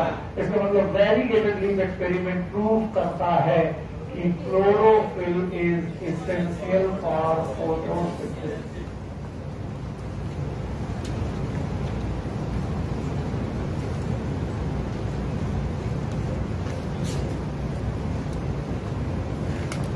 Chlorophyll is essential for photosynthesis. किस एक्सपेरिमेंट से प्रूव हुआ? तो variegated leaf experiment proves that chlorophyll is essential for photosynthesis. क्या इस तरीके का कोई एक्सपेरिमेंट नेम है? नो। क्या हमें याद रखना है? यस। What is variegation? ऐसी लीफ जिसमें ग्रीन के साथ नॉन ग्रीन है। देखा, कई बार आप ना समझने के चक्कर में अच्छी चीजें भी नहीं समझते। बताओ फोटोसिंथेसिस में कितनी चीजों के पास? CO2 water sunlight. ये एक्सपेरिमेंट किसके लिए? क्लोरोफिल। सब कुछ दिया, CO2 दिया, वाटर दिया, सनलाइट दिया, फिर भी फोटोसिंथेसिस क्यों नहीं हुई? क्योंकि वहां पर क्लोरोफिल बाय करते हैं। दूसरा एक्सपेरिमेंट है, it is known as half covered leaf experiment. याद रखना, इस तरीके का भी एक्सपेरिमेंट कहीं पर नहीं दिया। ये भी मैं केवल याद रखने के लिए तरीके सिखा रहा हूं। Half covered leaf experiment. अब की बार पूरी की पूरी लीफ सही है, फुल ग्रीन लीफ है, फुल ग्रीन लीफ। बताइए इस लीफ में वेरिएशन है कि नहीं? इस लीफ को मैंने वाटर दिया कि भाई वाटर लो, वाटर तो आएगा इसके पास। इस लीफ को CO2 भी दिया गया और सनलाइट भी दी गई। और सनलाइट देते वक्त हमने इस लीफ को कवर कर दिया, और कवर करते वक्त हमने यूज किया एक ब्लैक पेपर। और इस ब्लैक पेपर से पत्ती को पूरा कवर किया कि आधा? आधा कवर कर दिया बाय द ब्लैक पेपर। हाँ बेटा, बहुत बढ़िया, शाबाश। बताओ क्या जवाब कर लेगा? सनलाइट। बताइए ये जो सनलाइट था वो कहां पर पहुंचा? पूरी पत्ती में कि आधी? और जो कवर थी वहां पर? बताओ जिस जगह पर बेटा सनलाइट पड़ी वहां पर क्या हुई? फोटोसिंथेसिस। और जहां पर बेटा कपड़ा था वहां पर बताइए फोटोसिंथेसिस हुई कि नहीं? क्यों नहीं हुई? क्या नहीं पहुंचा? तो इससे प्रूफ होता है that sunlight is essential. Sunlight is essential for photosynthesis. दूसरा एक्सपेरिमेंट, पहला वेरीगेटेड लीफ एक्सपेरिमेंट क्या प्रूव करता है? क्या? दूसरा हाफ कवर्ड लीफ एक्सपेरिमेंट क्या प्रूव करता है?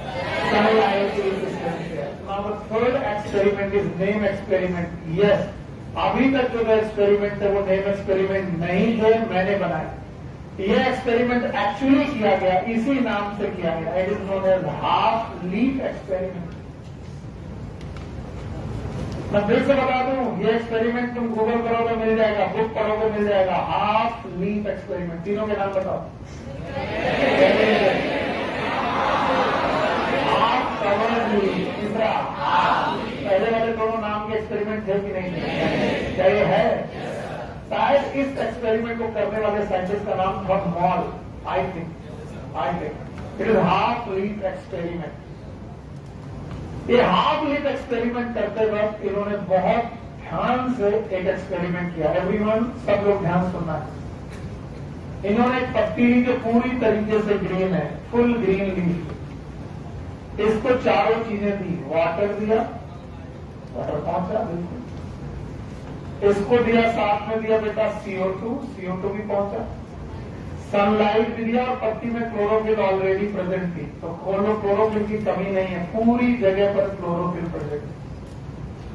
लेकिन ये करते वक्त इन्होंने पत्ती को आधा डुबा दिया जार में, और उस जार में KOH सोल्यूशन था। कौन सा सोल्यूशन? सबको मालूम है KOH किसको एब्जॉर्ब करता है? CO2।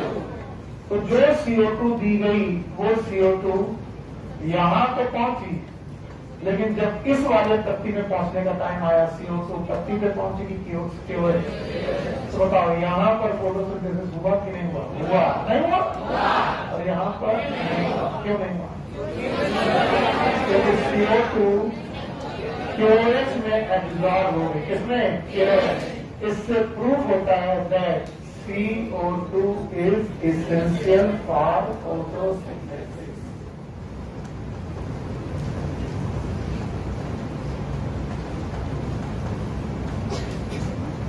भैया मेरे तीनों एक्सपेरिमेंट हमको लौटा दो, हम आराम से आगे बढ़ जाएंगे। करवाओगे? पहला एक्सपेरिमेंट, दूसरा very experiment proof that chlorophyll is essential for half covered leaf. Now the half leaf experiment, इसमें से कौन सी मेन रिएक्शन है? हाफ कवर्ड के हाफ केवल सोल्यूशन में रखा गया। CO2 लीफ के सारे पारे पहुंची नहीं, जो पार्ट केवल में था उसमें it is half leaf. Thank you very much. Now if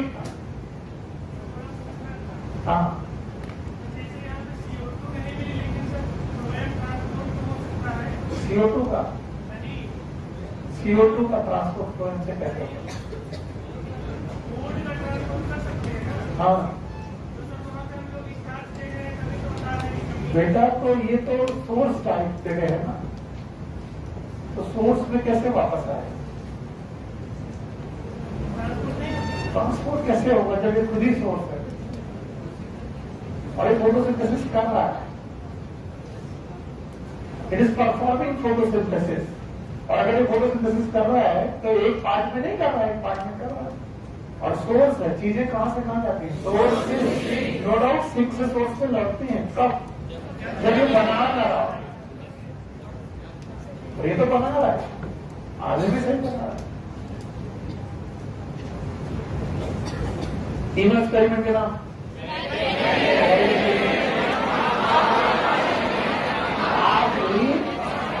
half covered और हाफ लीफ, इसमें कौन सी नेम है? पता है?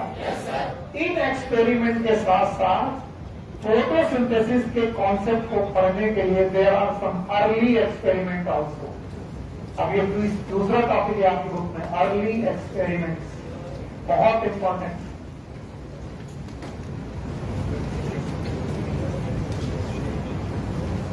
आपकी बुक में अर्ली एक्सपेरिमेंट के नाम से टॉपिक होंगे हैं, इनको ध्यान से समझिएगा।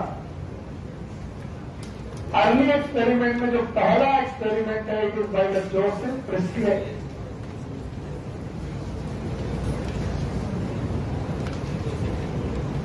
और इसमें भी रट्टा मारने की जरूरत नहीं है।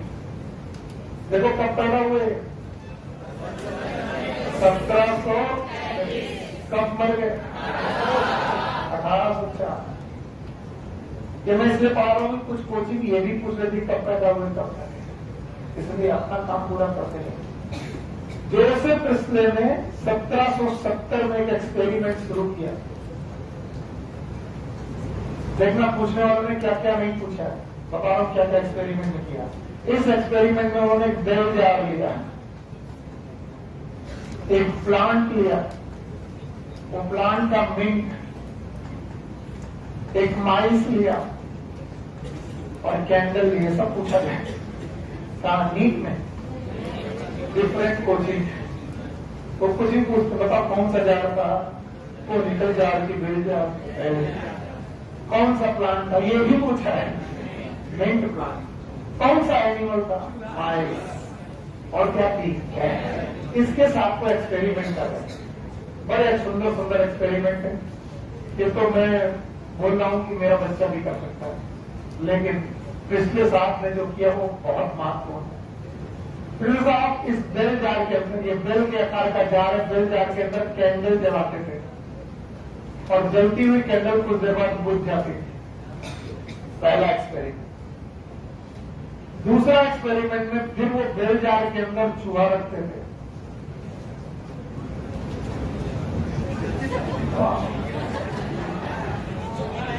चूहा है तो मैं कैसे मानूं, तो यह कैसे तो होता क्या करना है, ये चूहे की डेथ हो जाती थी, कुछ देर तक बेल जार में बैठे बैठे डेथ हो जाती। तो जोसेफ प्रिस्ले ने कहा बर्निंग कैंडल एंड रेस्पायरेटिंग माइस। ध्यान से सुनो, अगर कैंडल बर्न हो रही है और रेस्पायरेटिंग माइस, माइस यानी चूहा सांस ले रहा है, ये दोनों एयर को पॉल्यूट करते हैं, दे इम्प्योर द एयर। और एयर इम्प्योर होते ही कैंडल बुझ जाती है, चूहा मर जाता है। फिर से कैंडल जल करके एयर को प्योर कर रही, इम्प्योर, और इम्प्योर करने का उसे क्या खामियाजा भुगतना पड़ा, कैंडल बुझ गई। और चूहा सांस लेकर के एयर को क्या कर रहा है, इम्प्योर, और इम्प्योर एयर का खामियाजा बचा के मर गया। अब जोसेफ प्रिस्ले तीसरा एक्सपेरिमेंट करते हैं, बहुत फेमस एक्सपेरिमेंट है। इन्होंने क्या किया, अब की बार बेल जार में कैंडल जलाई, चूहा रखा और साथ में एक प्लांट रखा, और ये प्लांट था मिंट का। किसका? अब कुछ बच्चे मुझसे क्वेश्चन कैसा पूछते हैं, तो चूहा रखा होगा तो भागा होगा, भागा होगा तो कैंडल गिर गई होगी, तो कैंडल गिर गई होगी तो बुझ गई होगी। प्लीज ऐसे क्वेश्चन ना पूछे, मैंने जवाब दे पाऊंगा।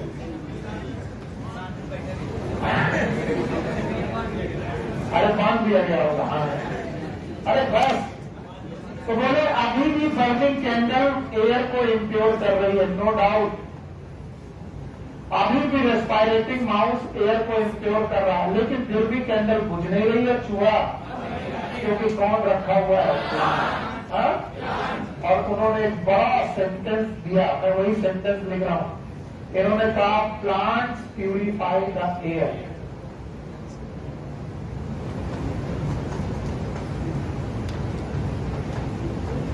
कुछ नहीं बोला, बस इतना ही बोला, प्लांट्स प्यूरिफाई द एयर।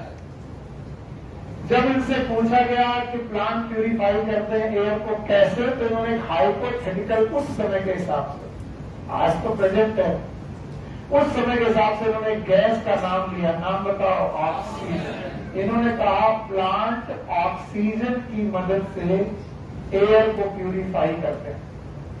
और इस तरीके से 1774 में, 4 साल बाद, ऑक्सीजन की डिस्कवरी का श्रेय जोसेफ प्रिस्ले को जाता है।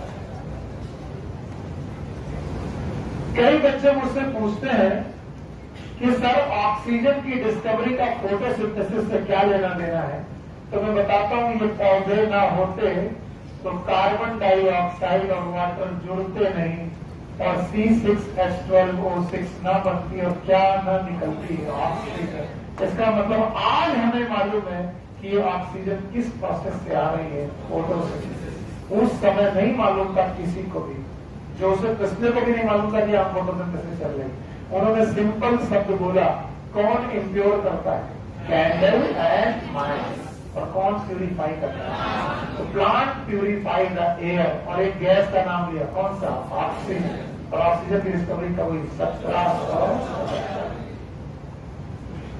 पहला साइंटिस्ट खत्म, हटाए, बता पाओगे? चलो बताओ भाई, पहला साइंटिस्ट कब पैदा हुए? आप मर गए, एक्सपेरिमेंट का चालू गया। 4 चीजें थी, एक चूहा का, एक कैंडल का, एक प्लांट का, जल का। जल जाल के अंदर कैंडल रखी, जलती रही, बुझ गई, चूहा रखा, जलता रहा, वो भी बुझ गया। अच्छा बताओ, फिर इन्होंने जलती कैंडल और जिंदा चूहा प्लांट के साथ रखा। बताइए ये बचा कि मर गया? बच गया। क्या अब कैंडल इम्प्योर नहीं कर रही? कर रही। क्या चूहा अब इम्प्योर नहीं कर रहा? कर रहा। पर उस इम्प्योर एयर को प्यूरिफाई कर रहा है कौन? Plant purify the air. किसने बोला? दोस्तों, और उन्होंने ऑक्सीजन गैस की डिस्कवरी के बारे में बोला सन 1774 में गैस डिस्कवरी। नाम बताओ। और इसको खोजने वाले जोसेफ प्रिस्टले के समय पर ही एक बंदा था, it is known as Indian house.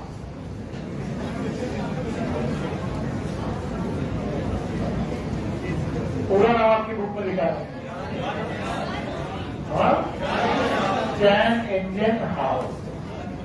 बेटा अंग्रेजी जो है सो है। इंडियन हाउस ये बड़े क्रिटिक थे जोसेफ प्रिस्टले के। क्रिटिक वो होता है जो दूसरे की बड़ी मौज लेता है।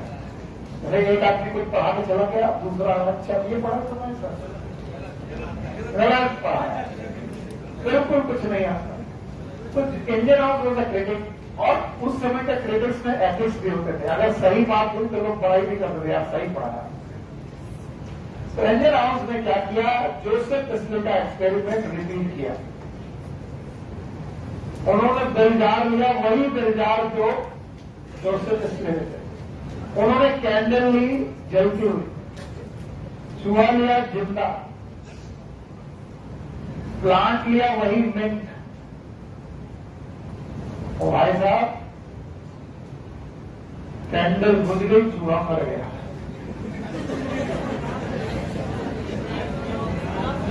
उन्होंने कहा ना, उन्होंने कहा देखो, इन्होंने कहा था प्लांट प्यूरिफाइगा,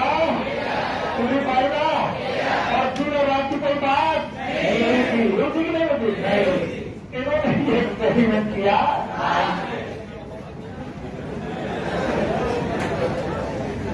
क्या किया?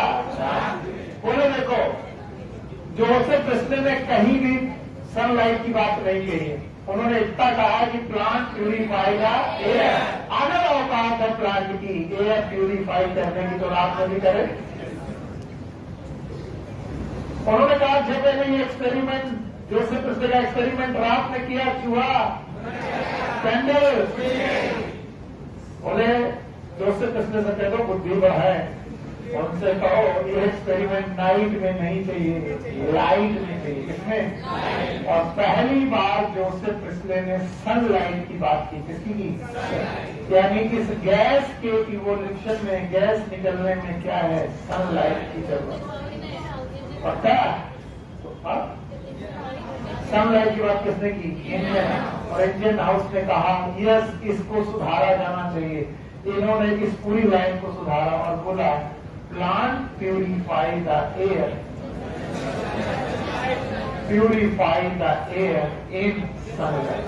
और अगर ये मैं क्वेश्चन पूछ लूँ बाबू, तो आधे से ज्यादा लोग इंडियन हाउस के बजाय डिस्प्ले ही लगाएंगे। मैं पूछूं, 2 सेंटेंस है, एक है प्लांट प्यूरिफाई द एयर, किसने दिया? और एक plant purify the air in sunlight. Indian house ने अपना एक्सपेरिमेंट बदल भी दिया। आपकी बार उन्होंने दूसरे प्लांट में किया कि अगर मिल्क प्लांट ऐसा कर सकता है तो दूसरे प्लांट भी ऐसे कर सकते हैं। उन्होंने एक्वेटिक प्लांट लिए, हरे पौधे एक्वेटिक, और एक्वेटिक प्लांट में सनलाइट डाली। और सनलाइट डालने पर उनमें एक गैस के बबल दिखाई पड़े। वो गैस जो अदृश्य थी, रंगहीन, गंधहीन, वो बबल के रूप में दिखाई। तो बताओ ऑक्सीजन की डिस्कवरी किसने की थी? Joseph Presley. लेकिन उसके बबल्स किसने देखे? इंडियन हाउस ने। और कैसे प्लांट में? हाइड्रोफिटिक प्लांट में ऑक्सीजन के बबल्स देखे किसने? इंडियन दूसरा साइंटिस्ट। दोनों के नाम बताओगे? पहला पूरी तरह सही कि पूरी तरह गलत? ना पूरी तरह सही ना पूरी तरह गलत। अगर इंडियन हाउस ना हो, सॉरी प्रिंसले ना होते तो इंडियन हाउस का काम बेकार था। अगर मैंगलीफ ना होते तो मॉडर्न पीरियोडिक टेबल औकात नहीं है। अगर न्यूलैंड का ऑक्टेट रूल न होता तो मैंगलीफ पीरियोडिक टेबल नहीं बनाते। पीरियोडिक टेबल नहीं बनती तो मॉडर्न नहीं। लोग मॉडर्न पीरियोडिक टेबल में तालियां बजाते हैं। मुझे लगता है सबसे ज्यादा तालियों के हकदार है न्यूलैंड, उसके बाद मैंगलीफ। ठीक उसी तरीके से इंडियन हाउस को लोग तालियां बजाते हैं, लेकिन असली तालियां किसे नहीं देते? वो बंदा है जिसने पहली बार देखा कि चूहा मर सकता है, कैंडल बुझ सकती है, लेकिन प्लांट की वजह से ऐसा नहीं। उसमें सुधार तो हमेशा तैयार रहते। एक बार आप एक नियम दीजिए, उसमें सुधार तो होते रहेंगे। आप कोई नियम बनाइए, लोग कहेंगे ये नियम गलत है। ऐसे लोगों को कभी भी हैरेस नहीं करना चाहिए। बोला कि यार आपने बड़ा अच्छा काम किया। जब कोई बच्चा नया फॉर्मूला बना के लाता है ना, कुछ टीचर उसे कहते हैं चुप रहो, बेकार है, मेरा फॉर्मूला है। नहीं, उस बच्चे का स्वागत करिए। क्यों? क्योंकि हो सकता है कि अभी वो फॉर्मूला गलत हो, आगे चल के वो अच्छा। इंडियन हाउस और प्रिंसले ये एक्सपेरिमेंट को प्रूव कर दे। पता प्लांट प्यूरिफाइड एयर ये किसने कहा? Joseph princely. Plant purified air in presence of sunlight. इसके बाद आए जूलियस वॉन सैक्स के तीसरे साइंटिस्ट।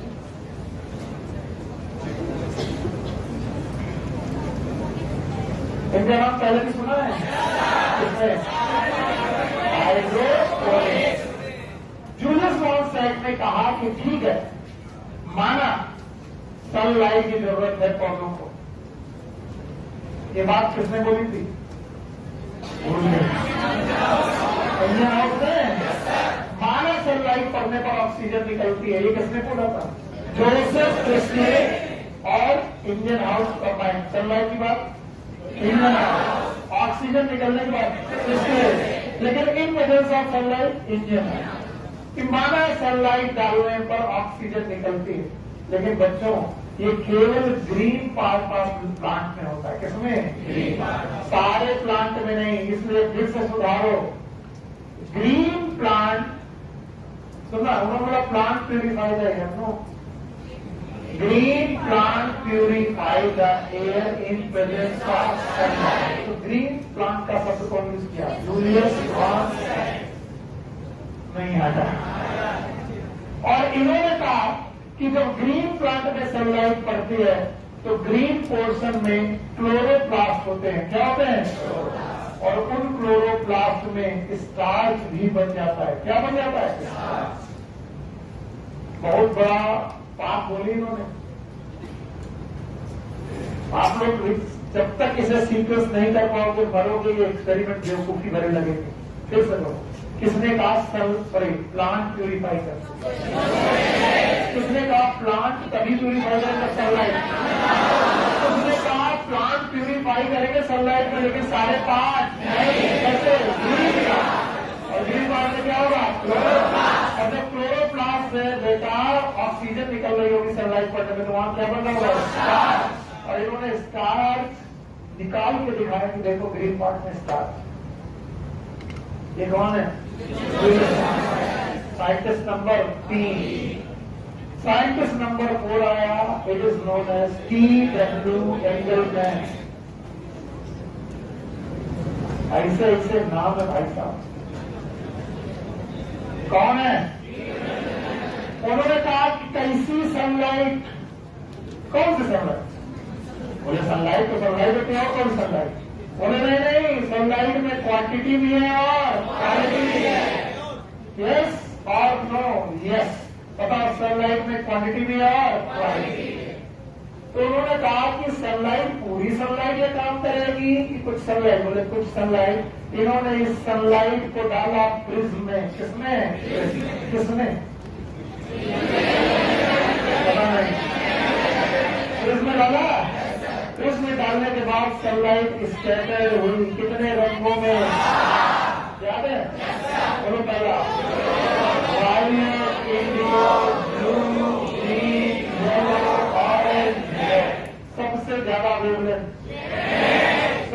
कौन? वायलेट के पहले अल्ट्रा वायलेट, और रेड के बाद इंफ्रारेड।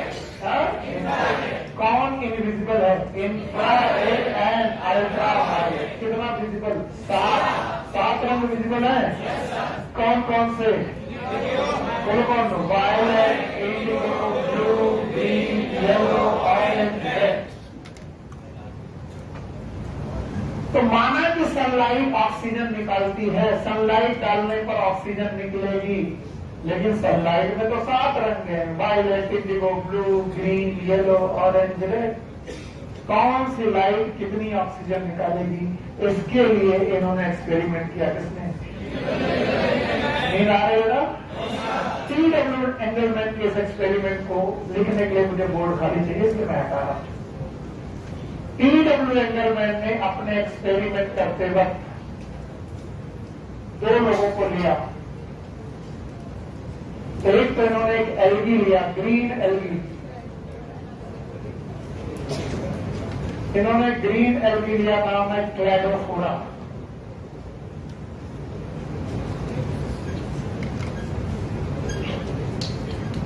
साथ में इन्होंने एरोबिक बैक्टीरिया लिया।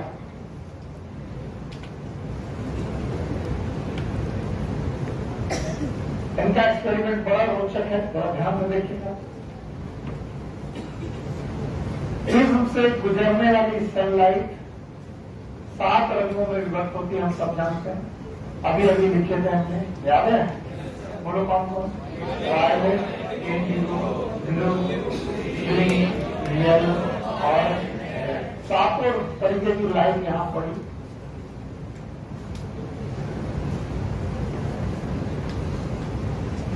सातों प्रकार की लाइट में इन्होंने क्लैडोफोरा नाम के एल्गी को ग्रो कराया।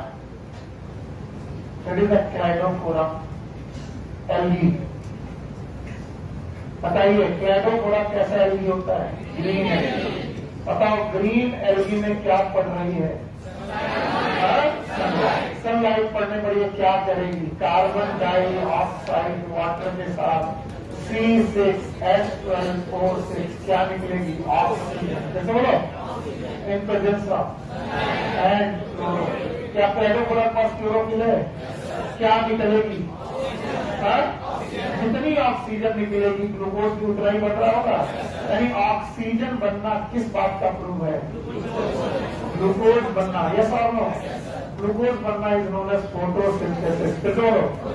लेकिन फोटोसिंथेसिस के रेट को पढ़ने के लिए उन्होंने ग्लूकोज का रेट नहीं देखा, ऑक्सीजन का देखा। किसका देखा? और इसके लिए उन्होंने एरोबिक बैक्टीरिया यूज किए। कैसे? सोना मत। इन्होंने देखा ब्लू रीजन पे एरोबिक बैक्टीरिया की ग्रोथ बहुत ज्यादा है। इन्होंने देखा रेड रीजन में भी एरोबिक बैक्टीरिया की ग्रोथ बहुत ज्यादा है। इन्होंने देखा ग्रीन रीजन में एरोबिक बैक्टीरिया की ग्रोथ बिल्कुल कम है। वायलेट और ब्लू में भी है, लेकिन सबसे ज्यादा किसमें है? रेड में। और सबसे उसके बाद ब्लू में। और कहां पर नहीं है? ग्रीन। इन्होंने बोला ग्रीन लाइट ऑक्सीजन को इवॉल्व करती है, और ऑक्सीजन को इवॉल्व नहीं करती, तो यहाँ पर एरोबिक बैक्टीरिया ग्रो नहीं करती। कुछ लोग नहीं समझेंगे, फिर समझ। कैसे बैक्टीरिया लिए? एरोबिक बैक्टीरिया वहीं ग्रो करेंगे जहां पर क्या पैदा होगी? ऑक्सीजन।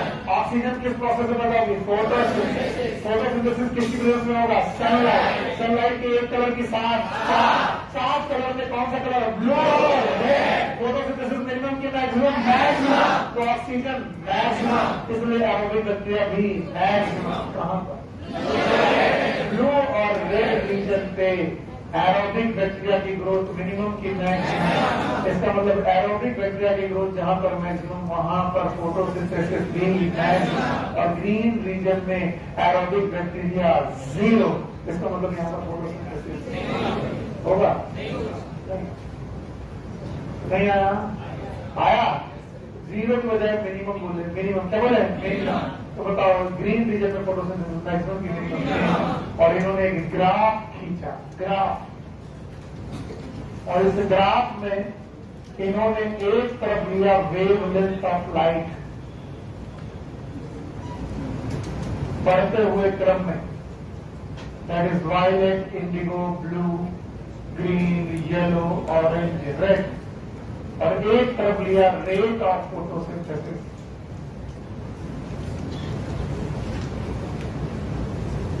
और ग्राफ खींचकर इन्होंने बताने की कोशिश की कि there is a blue region where photosynthesis is minimum और maximum, then green region it is minimum, it is minimum और maximum, and again red region is maximum.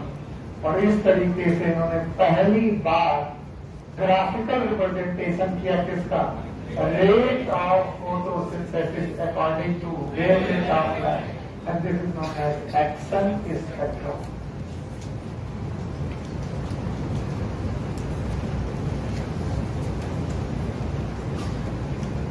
Now what is Akson spectrum? बोल ना पाना बेवकूफी है, बोल पाना ही अच्छा है।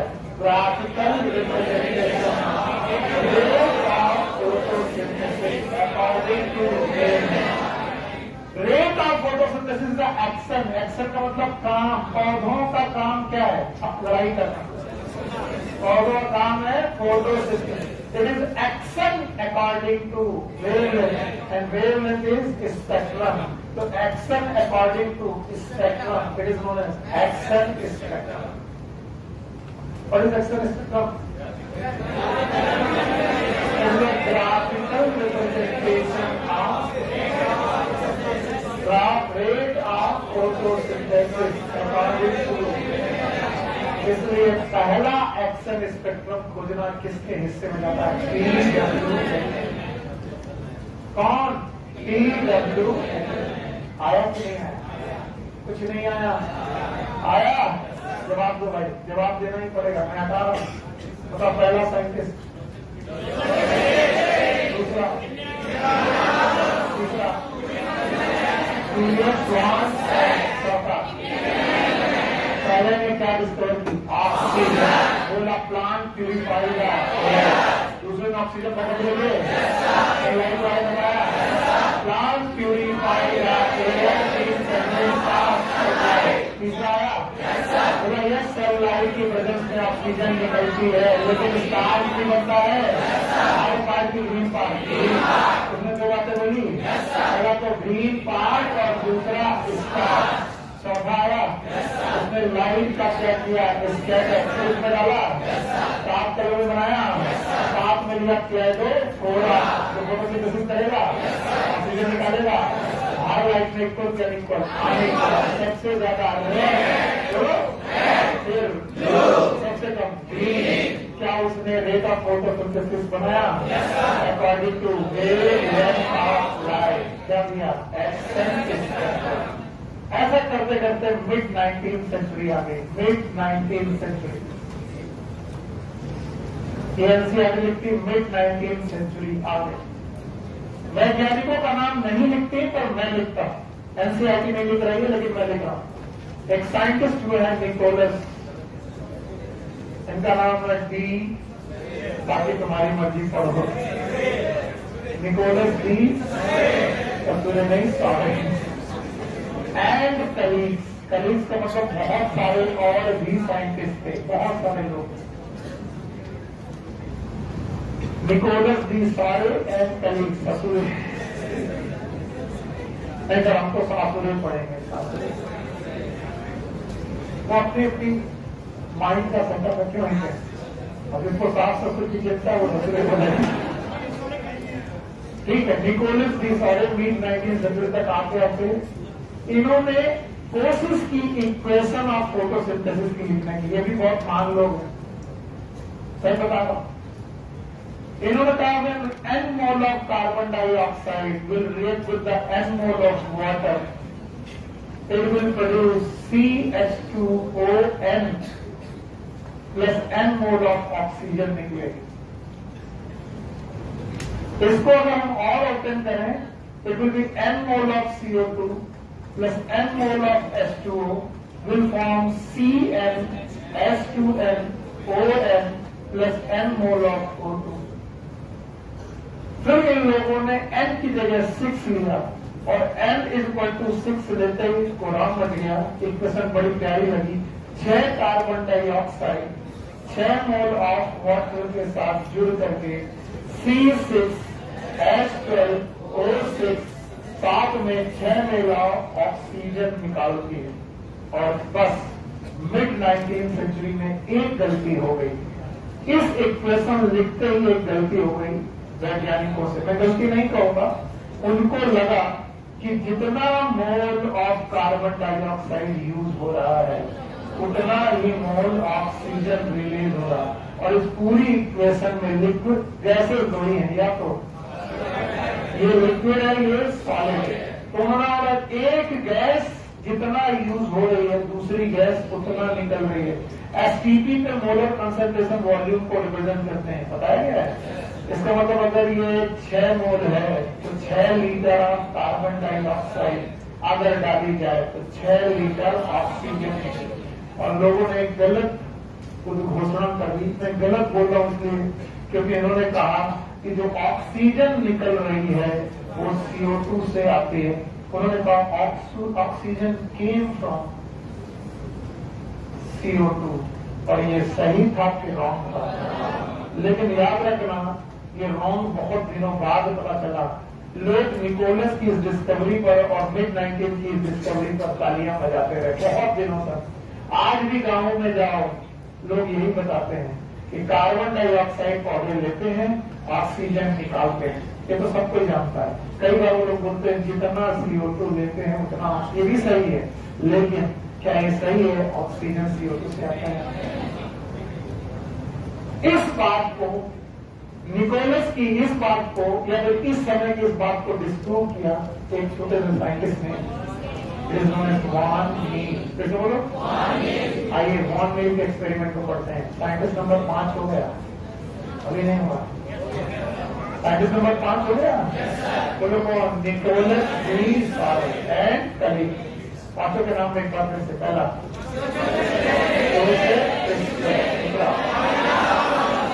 दूसरा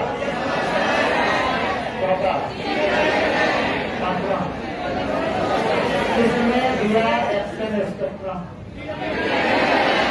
किसने क्लैडोफोरा पे काम किया? पक्का? अच्छा बताओ, निकोलस और उनके सहयोगियों ने पहली बार इक्वेशन लिखने की कोशिश की और इक्वेशन में एक गलती हो गई। क्या लोगों ने कहा ऑक्सीजन कहां से आती है? एक साइंटिस्ट था वॉन मील इस एक्सपेरिमेंट को कर रहा था और उसने देखा कि बैक्टीरिया भी फोटोसिंथेसिस करते हैं।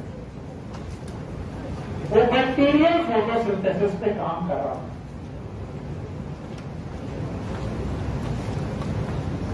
और उसने कहा कि बैक्टीरिया जब फोटोसिंथेसिस करते हैं तो कार्बन डाइऑक्साइड के साथ वो H2S लेते हैं और इस दौरान वो अपना फूड बनाते हैं और साथ में निकलती है सल्फर। दिमाग खराब। इन presence of sunlight and bacterio chlorophyll. Bacteria की अपनी क्लोरोफिल होती है, बैक्टीरियो क्लोरोफिल।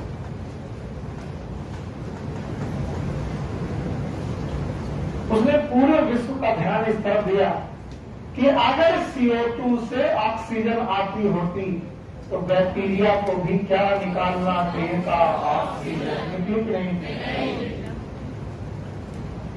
उसने कहा भाइयों बहनों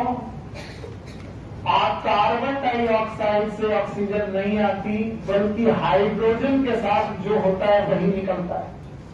उसने कहा देखो निकोलस साहब अगर थोड़ा धैर्य से काम लेते तो बताते कि कार्बन डाइऑक्साइड में भी ऑक्सीजन और वाटर में भी ऑक्सीजन है और क्या बनता? C6H12O6 क्या निकलता? ऑक्सीजन। तो उसने कहा कि जो हाइड्रोजन के साथ होगा वही निकलेगा। तो उसने एक जनरलाइजेशन लिखा कि CO2 plus H2 anything if in presence of sunlight and chlorophyll will produce food plus anything will remove। क्या निकलेगा? और उसने सबसे कहा कि एक रेडॉक्स रिएक्शन है। कैसे रिएक्शन है? ध्यान सुनो, कार्बन डाइऑक्साइड का हो रहा है रिडक्शन, और जो इसके साथ कंपाउंड है उसका क्या हो रहा है? ऑक्सीडेशन। और जिसका ऑक्सीडेशन होता है वो होता है रिड्यूसिंग एजेंट। बोलो, रिड्यूसिंग एजेंट के हाइड्रोजन के साथ जो है वही निकले जाता है। तो अब किसका रिडक्शन, किसका ऑक्सीडेशन? H2O का भी ऑक्सीडेशन, H2S का भी ऑक्सीडेशन, और H2O और H2S के साथ जो है उसी का ऑक्सीडेशन। और वो कैसे बिहेव करेगा? रिड्यूसिंग। मैं मजाक मजाक में हर साल बच्चों को सिखाता हूँ, इस बार भी बोल दे रहा हूँ कि carbon dioxide plus H2 Sunil sir है अगर, ना तो S ना तो O, सुनील सर, तो क्या निकलेगा? सुनील सर, यानी anything which will be present with reducing agent, इसके साथ रिड्यूसिंग। तो रिड्यूसिंग एजेंट H2S या फिर H2O, O था तो S था तो किसने बोला? याद रखना, वान नील के एक्सपेरिमेंट को किसी ने सुना भी नहीं, क्योंकि मिड 19th सेंचुरी से बहुत दिनों तक तालियां बज रही थी और वान नील से कहा गया बेवकूफ कहेंगे, हम प्लांट की बात कर रहे हैं, हम बैक्टीरिया की बात कर रहे हैं। और जब भी कोई नई डिस्कवरी होती है शुरुआत से लोग मानते पुरानी डिस्कवरी की वजह से नई डिस्कवरी को किसी ने सुना भी नहीं।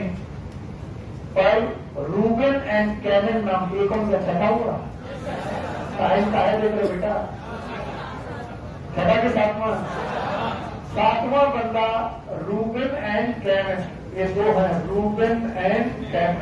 अच्छा, मैंने देखा, मैं टाइम से छोड़ता हूँ तो मुझे घड़ी भी दिखाने लगते हो सर, और लोग आधा घंटा ज्यादा लेकर के छोड़ते तो तुम्हारे मुंह से आवाज भी नहीं निकलती, तो तुमको उसके बाद जो सुनने को मिलता है वो तुम सुनना नहीं चाहते। थप्पड़ पड़ेगा, जूता पड़ेगा, ये पड़ेगा, वो पड़ेगा, और हम अगर 5 मिनट एक्स्ट्रा पढ़ा दें, वैसे 10 मिनट पहले बोलते हैं अच्छे हैं। रूबेन एंड कैमन ने इसी एक्सपेरिमेंट को रेडियो एक्टिविटी के साथ प्रूव किया। किसके साथ? कार्बन डाइऑक्साइड रेडियो एक्टिव लेने के साथ इन्होंने वाटर की ऑक्सीजन को नॉर्मल लिया इन presence of sunlight and chlorophyll. इन्होंने C6H12O6 बनाया और साथ में जो ऑक्सीजन निकली वो नॉर्मल थी। कैसे थी? इन्होंने प्रूव किया कि अगर CO2 से ऑक्सीजन आई होती तो नॉर्मल होती कि रेडियो एक्टिव। इसका उल्टा एक्सपेरिमेंट भी इन्होंने किया। इन्होंने आपकी बात CO2 की ऑक्सीजन नॉर्मल ली और वाटर की ऑक्सीजन रेडियो एक्टिव ली। फिर से एक्सपेरिमेंट किया C6H12O6। अब की बार जो ऑक्सीजन निकली वो कैसे थी?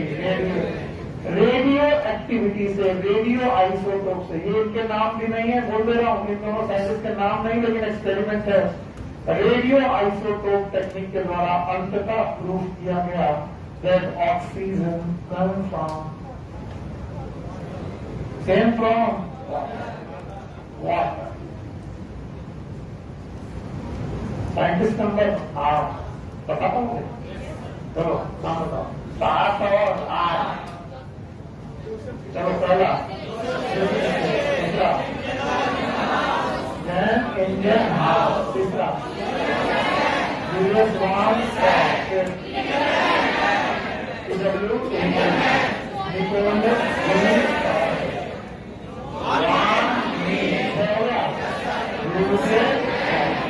पक्का। फिर modern definition, sorry modern expression लिखी गई, मॉडर्न एक्सप्रेशन ऑफ फोटोसिंथेसिस। और जब ये लिखी गई तो बोला गया कार्बन डाइऑक्साइड के 6 मोल 12 मोल ऑफ वाटर के साथ रिएक्शन करते हैं। पहले जब था 6, they will form in the presence of sunlight and chlorophyll. They will form, yes, C6H12O6। क्या निकलती है? ऑक्सीजन। कितने मोल? 6। क्या निकलता है? वाटर। कितने मोल? 6। This is a modern photosynthetic reaction written in your NCERT। आखिरी में यही लिखिए। मैं जानता हूं तुम्हारे मन में बिल्कुल पढ़ने की जगह नहीं है, पर ये आखिरी क्वेश्चन है, इसके बाद मैं छोड़ दूंगा, मम्मी कसम छोड़ दूंगा। And it is known as Hill's reaction. और हिल्स को इस रिएक्शन के नोबेल प्राइज भी मिला। कुछ बुक्स में रॉबर्ट हिल लिखा है, किसी में रॉबिन हिल लिखा है, इसलिए मैं लिखने में हिल लिखता हूं। रॉबर्ट हिल नाम के साइंटिस्ट ने इस रिएक्शन को किया। इन्होंने मॉडर्न नहीं, इन्होंने क्वेश्चन कुछ और, ये मॉडर्न कुछ और था। हिल रिएक्शन में क्या बताया गया, ध्यान सुनो। इन्होंने कहा कि कार्बन डाइऑक्साइड और वाटर C6H12O6 जब बनाते हैं तो कार्बन डाइऑक्साइड का क्या होता है, रिडक्शन, और वाटर का ऑक्सीडेशन। अगर ये बात सत्य है तो ये किसी भी रिडॉक्स रिएक्शन के साथ चलेगा। एवरीबॉडी है, इंपॉर्टेंट रिएक्शन है। तो उन्होंने बोला अगर कार्बन डाइऑक्साइड का रिडक्शन है तो बताओ इस जगह पर रिडक्शन जिसका हो रहा है वो ऑक्सीडाइजिंग एजेंट होगा। उन्होंने कार्बन डाइऑक्साइड की जगह फेरिक फॉर्म ऑफ आयरन लिया, फेरिक फॉर्म, और इसको लिया ऑक्सीडाइजिंग एजेंट। तो अभी तो आपने घंटा का इसका रिडक्शन होता है, सही तो है, जिसका रिडक्शन वही ऑक्सीडाइजिंग। और साथ में इन्होंने लिया वाटर, बोलो क्या लिया, बोलो वाटर का होना है ऑक्सीडेशन, और इसका पक्का। इन्होंने ये रिएक्शन कराई इन presence of sunlight and chlorophyll. याद रखना, ये क्लोरोप्लास्ट के अंदर कराएंगे रिएक्शन में। क्लोरोफिल कहां पाए जाते हैं, क्लोरोप्लास्ट। इन्होंने देखा फेरिक बिकम फेरस, तो क्या हुआ पता नहीं, क्या हुआ, CO2 का क्या होता था, तो CO2 की जगह इन्होंने कर लिया फेरिक का क्या हुआ, रिडक्शन, और साथ में इनको मिली ऑक्सीजन। इसका मतलब ऑक्सीजन जो इवाल्व हुई वो फेरस से आई, वाटर से। इन्होंने सब लोगों के मुंह पे तमाचा मारा। इस पूरी रिएक्शन में CO2 थी ही नहीं, फिर भी क्या निकली, इससे बड़ा प्रूफ कुछ नहीं हो सकता था कि ऑक्सीजन कहां से निकलती है, वाटर। और इसे बोला कि आप फोटोलिसिस ऑफ वाटर। फिर तो बोलो, याद करो, 2 मिनरल एलिमेंट याद है,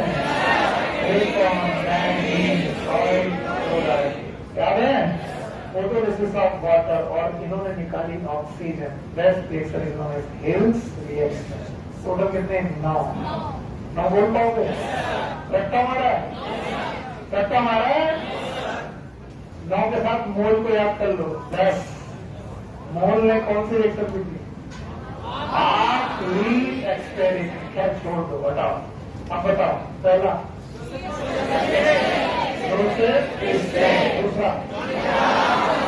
दूसरा ने किसकी डिस्कवरी की, ऑक्सीजन। इंडियन हाउस है, सनलाइट की बात बताए, जूलियस ग्रीन पार्क स्टार, PW एक्सेल स्पेक्ट्रम, निकोलस डी सारे, सारे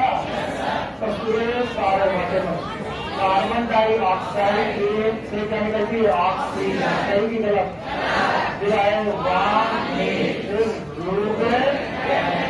लास्ट में किसने रेडियो एक्टिव से बोला, पक्का, किसने बैक्टीरिया की फोटो से लास्ट में हिल रिएक्शन, और बोला गया फोटोलिसिस ऑफ। शाम को 6 बजे इकोसिस्टम टेक केयर।